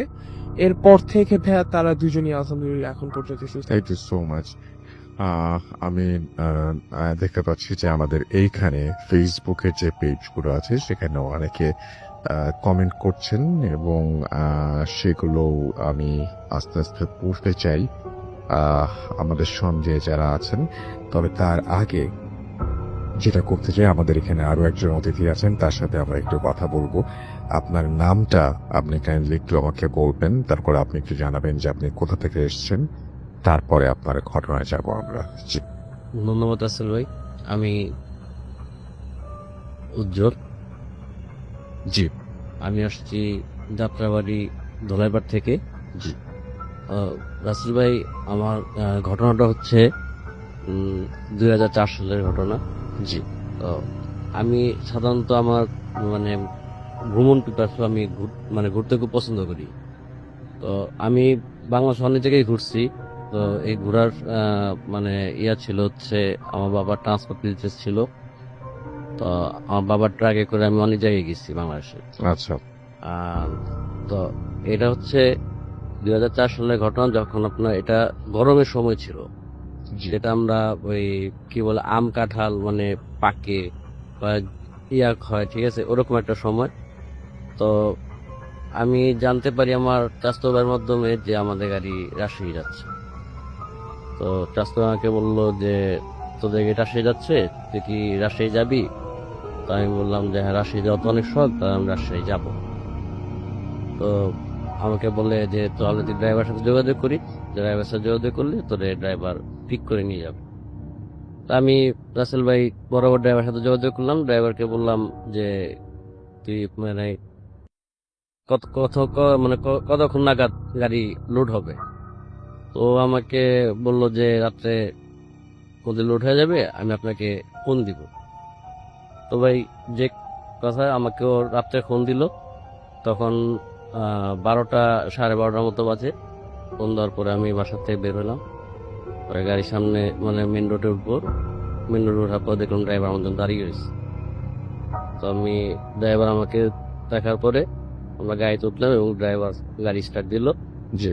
তো রাসেল ভাই, আমাদের এই রাজশাহী পৌঁছতে সকাল 11টা বাজছে। তো আমরা সারা রাত্র জাগনা ছিলাম। তো গাড়ি যখন আপনার পণ্য আনলোড করতেছিল, তখন আমি রাজশাহীতে আশেপাশে ঘুরতেছিলাম। তো ড্রাইভার চলে গেছে আপনার পরবর্তী ট্রিপের জন্য। আমাদের এই গাড়িগুলো ট্রিপ হয় আপনার ট্রান্সপোর্টের মাধ্যমে। তো ড্রাইভার যখন ট্রান্সপোর্টে চলে গেল, তখন আমি রাজশাহীতেই মানে সাহেব বাজারের আশেপাশে ঘোরাঘুরি করতেছি। তো একটা সময় ড্রাইভার আমাকে ফোন দিয়ে বললো, ভাই ট্রিপ ধরছি। তখন আমি জিজ্ঞেস করলাম যে কোথা? তো বললো যে ঢাকা বাদামতুল। তাই বললাম ঠিক আছে। ও আমি গাড়ির সামনে আবার চলে যাই। তো ড্রাইভারকে জিজ্ঞেস করি গাড়ি লোড হবে কোথা থেকে। তো আমাকে লোকেশন বললো যে কানসার থেকে লোড হবে, কিন্তু যে বাগানের যে পয়েন্ট থেকে লোড হবে সেটা আপনার যে আমের গাড়ির সাথে আপনার প্রত্যেকটা গাড়ির সাথে একটা স্কট আসে, যে আমটাকে মানে পাহারা দিয়ে নিয়ে আসে, বা আমটা যেখান থেকে আপনার খরিদ করে ওখান থেকে আপনি বুঝে নিয়ে আনে। তো আমাদের অন্য নামতে মোটামুটি আপনার সন্ধ্যা হয়ে যায়। তো আপনার এর মধ্যে স্কট চলে আসার পর স্কট আমাদের নিয়ে যায়। তো আমাদের আমের বাগানের পয়েন্টটা ছিল আপনার কানসারার। জি। কানসার যাওয়ার পরে আপনার ওই কানসার থেকে আপনার 16 কিলোমিটার ভিতরে যে বাগানটা, সে বাগানটার মধ্যে আমরা ঢুকি। তো আসলে খুব সুন্দর লাগতেছিল, মাঝখান দিয়ে রাস্তার দুই সাইড আম বাগান, খুব ভালো লাগতেছে। সত্যি বড় আর কি, রাজশাহীতে অনেকেই যারা গেছে তারা জানে যে আপনার আম বাগান, আম গাছগুলো 7 ফিট 8 ফিট এর মধ্যে থাকে, বেশি বড় হয় না। আচ্ছা। তো ভাই আমরা একটা সময় যে পয়েন্টে যায় পৌঁছানোর পরে আপনার আমাদেরকে স্কট আর ওখানে যে লেবার ছিল ওরা বললো গাড়িটাকে একটা প্লেস করার জন্য, গাড়িটাকে যাতে প্লেস করে একটা পয়েন্টে রাখছি। তো রাসেল ভাই আমাদের গাড়িটা যখন প্লেস করলো, তখন গাড়িটা যখন ঘুরায় প্লেস করার পরে একটা গাছ একটু মোটা ছিল, একটু বড় গাছটা, ওই গাছটার মধ্যে আপনার একটা রশি ঝুলতেছিল। মনে হচ্ছিল যে ওই রশিটা কেউ আপনার ছুরি বা আপনার বটি এরকম কিছু জাতীয় দিয়ে কাটা দিচ্ছে। তা রশিটা আপনার মানে লম্বায় মানে মোটামুটি আপনার 2.5 ফিট 3 ফিটের মতো ছিল। তো গাড়িটা যখন প্লেস করছে, তখন আমাদের গাড়ির যে সামনের যে মুখ, যে মানে কেবিনের যে সামনে যে মেইন গ্লাস, মেইন গ্লাসের থেকে অল্প কিছু ডিস্টেন্সে ছিল, একটু দূরে ছিল। তা আমরা এই দড়িটাকে কোনো কিছু মনে করিনি যে একটা গাছের মধ্যে থাকতেই পারে। তো রাসেল ভাই যখন আপনার লোডিং শুরু মানে যখন আমরা বাগানে ঢুকছি তখন আপনার প্রায় মাগরিবের আজান মানে যায় দেওয়া অবস্থা। তো যাওয়ার সাথে সাথে আপনার ওখানে যাই দেখি আপনার প্রায় 10-15টা আপনার যে আমের খাঁচি যেটাকে বলে, এখন তো আপনার আম ক্যারেটে আসছে, প্লাস্টিক ক্যারেটে, ওই সময় খাঁচিতে আসতো। তো লেবার আপনাকে সব মানে রেডি করে রাখছে প্রায় 15-20টার মতো। তো আমরা যাওয়ার পর লেবার আপনার ওই খাঁচিটা আপনার একটা একটা করে উঠানো শুরু করছে। তো রাসেল ভাই 8টা 8:30টার দিক থেকে হঠাৎ করে লেবাররা বললো যে ওরা চা পানি খাবে, তোরা চা পানি খেতে যাবি। আচ্ছা এমন সময় আপনার যে আমাদের সাথে যে স্কট ছিল যে আপনার মালটা বুঝে নিবে, ওরা সাথে করে ওই স্কটটাকে সাথে করে নিয়ে যায়। নিয়ে যাওয়ার পরে তা আমরা স্বভাবতে আপনার 3টা লোক ছিলাম, খুব ক্লান্ত। আর একটা হচ্ছে গরমের সময়, গরমের শরীরে এমনি ক্লান্ত হয়ে যায় ভাই, তারপর জাগনা ছিলাম। প্রথমে আমি যাই গাড়ির ভিতরে আপনার গাড়ির ভিতরে যে আপনার পিছনে আমাদের কেবিনের পিছন, গাড়ির যে কেবিনের পিছনে আপনার ঘুমানো জায়গা আছে, তা আমি ওখানে যাই প্রথমে একটু শরীর খালান দিই, মানে ঘুমাই। আচ্ছা তো এর মধ্যেই ড্রাইভার আসে। ড্রাইভার এসব বলতেছে যে ও ঘুমাবে। তো আমাদের কেবিনের মধ্যে আপনার 2জন ঘুমানোর জায়গা আছে, একজন নিচে ঘুমাইতে পারে, একজন উপরে। আমি যখন নিচে ঘুমাইছি তখন ড্রাইভার এসে আবার উপরের যে ইয়াটা আছে, বিছানাটা আছে, ওটার মধ্যে ঘুমাইছে।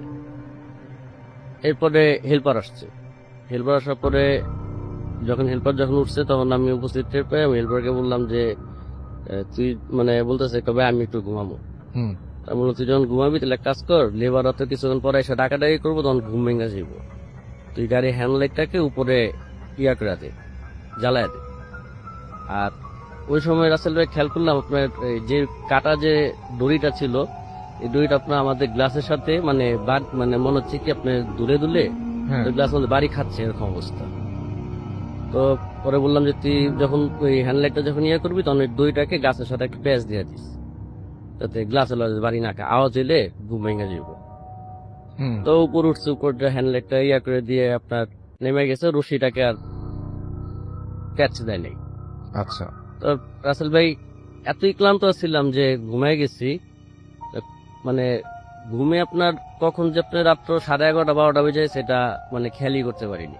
আচ্ছা হঠাৎ করে গাড়ির মধ্যে একটা মানে আওয়াজ হলো, মনে হলো কি ধূপ মানে কিছু একটা মানে এই খাঁচি গাড়ির মধ্যে ফেলছে। গাড়ির মধ্যে ফেললে যেমন একটা ভাইব্রেট মানে একটা ঝাঁকি খায়, ওই ঝাঁকিতে আমার ঘুমটা ভাঙছে।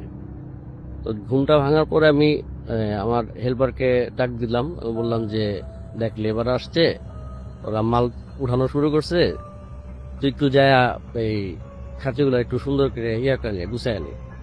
তো এই খাঁচিগুলো আবার রশিদা বাঁধ দিতে গেলে তখন পড়ে যাবে। হ্যাঁ তখন পড়ে যাবে, তুই এটাকে একটু ইয়া কর।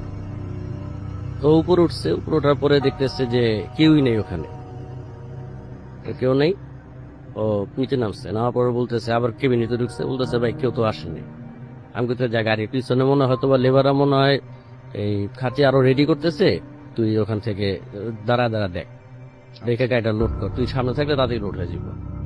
তো ভাই নাইমা গাড়ির পিছনে গেছে, যাওয়ার মানে 30 থেকে 40 সেকেন্ডের মধ্যে মানে খুব দূর দিয়া ও গাড়ির মধ্যে চলে আসছে। আইসাই ডান সাইডে বাম সাইডে যে আপনার দরজা গেটটা ছিল লাগাই দিছে, লাগানোর পর কাঁপতেছে, কি তুই দূরে আসলি কেন?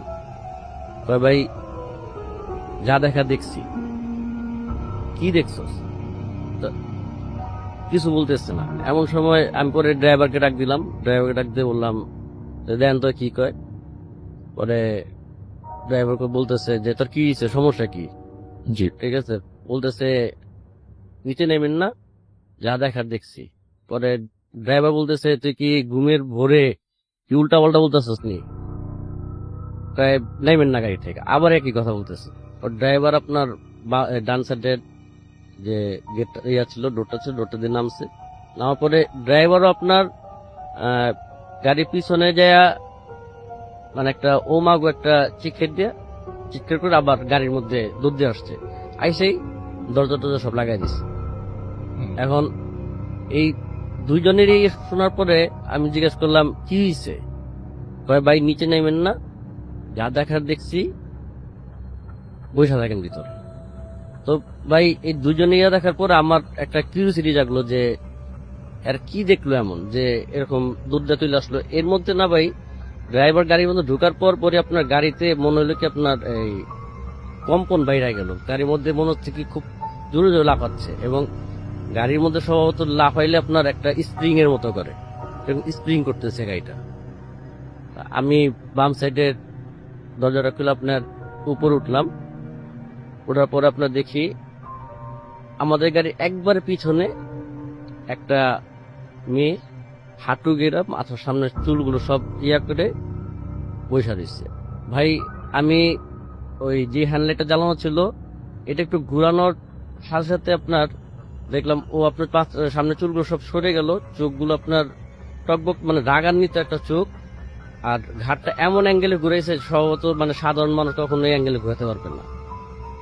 একটা সময় আমিও গাড়ির ভিতরে আসছি, আইসা মনে করেন হাত পা কাঁপতে থাকে, আর একটা ভদকা একটা গন্ধ আসে আপনার, যেটা আপনার এই কি বলে মানে লাস্ট ঘরের যে যেরকম একটা গন্ধ থাকে এরকম একটা গন্ধ গাড়ির মধ্যে আসতে থাকে, মানে গন্ধে আপনার মনে করেন পুরো গাড়ি মানে কেবিনের ভিতরে একটা গন্ধ হয়ে যায়। আমরা গ্লাস ট্লাস লাগাই, তো আমি ড্রাইভারকে বলি যে গাড়ি বাগান থেকে বের করো। তো ড্রাইভার মানে এমনই ইয়া ছিল যে ওর হাত পা কাঁপতে তো গাড়িটা স্টার্ট দিতে পারে নাই, বা ও কি চিন্তা করে স্টার্ট দেয়নি এটা বলতে পারলাম না রাসেল ভাই। কিছুক্ষণ পরে দেখি যে দড়িটা ঝুলানো ছিল সেই দড়িটার মধ্যেই ওই মেয়েটা ঝুলতেছে, এবং আমরা আমাদের থেকে 5 থেকে 6 ফুট দূরে আমরা এটা স্পষ্ট দেখতে পারতেছি। এবং রাসেল ভাই আমরা এত ভয় পাইছিলাম, শুধু আল্লাহকে ডাকছি, যে মানে আল্লাহর ডাকতে একটা আপনার ভোর হয়েছে, আজান দিছে, একটু স্বাভাবিক হয়েছে। এরপর আপনার সকালবেলা আপনার যখন লেবার আসছে, স্কট আসছে, তখন আমার ড্রাইভার এবং হেল্পার সাথে তুমুল ঝগড়া হইলো, এবং ঝগড়ার এক পর্যায়ে আপনার এলাকার আশেপাশে যে লোকজন আসছিল দূরে মানে বাড়িঘর দূরে যারা ছিল তারা আসছে। আসার পরে আপনার আমাদের জিজ্ঞাসা করলো কি হচ্ছে, পরে আমরা ঘটনা বললাম, রাত্রে ঘটনা। তো লেবার আপনার ওই এলাকার লোকজন যারা ছিল লেবারদেরকে খুব প্রিয়া করলো যে এরা না হয় বাইরে, তোরা কেন প্রিয়া করলি, এদেরকে বললি না। লেবারদের মনে একটা ইয়া ছিল কি যদি ওরা যদি আমাদের কাছে এই ঘটনাটা যদি বলতো তাহলে আমরা হয়তো বা রাত্রেবেলায় গাড়িটা নিয়ে বের হয়ে যেতাম, এই কারণে ওরা বলেনি। পরে একজনের মাধ্যমে জানতে পারলাম যে ঘটনা কি। তো অনেক লোক বলল যে এই গ্রামেরই এক মেয়ে মানুষের বাসায় আপনার কাজ করে আপনি দিন কাজ করে দিন খেত। ওই মেয়েটা আপনার একদিন যাওয়ার সময় দুপুরবেলা যাওয়ার সময় ওর শরীরে নাকি আপনার মানে খারাপ কিছু ভর করে, এবং এরপর থেকেই মানে অদ্ভুত সব আচরণ করতো, আপনার জ্যান্ত মুরগি কামড়া খেত, তারপর আপনার এই পাগলের মতো চলতো, আর মাঝে মধ্যে নাকি আপনার ওই গাছের নিচে বসে বিড়বিড় করে বলতো যে আমারে বাঁচাও, আমার তোরা নিয়ে যাই। তো রাসেল ভাই এখানে আপনার শেষ হইতে পারতো, কিন্তু মেয়েটার কেউ ছিল না, আত্মীয় স্বজন কেউ ছিল না, খুব মানে এতিম ছিল। আর একটা সময় আপনার ওই লাস্ট যেদিন মেয়েটা সুসাইড করে সেদিন নাকি আপনার একটা ওই খাসির বাচ্চা ছাগলের বাচ্চাকে গলায় কামড়া রক্ত খায়। এরপর আপনার ওই এলাকার লোকজন আপনার এটা দেখার পর মানে অতিষ্ঠ হয়ে গেছে এবং ওর উপরে খুব প্রহর করে, এবং ওদিনকার রাত্রি ও মানে মারা যায়, ওর যে সকালবেলা দেখতে মারা যায়। এই ছিল Russell. Thank you so much.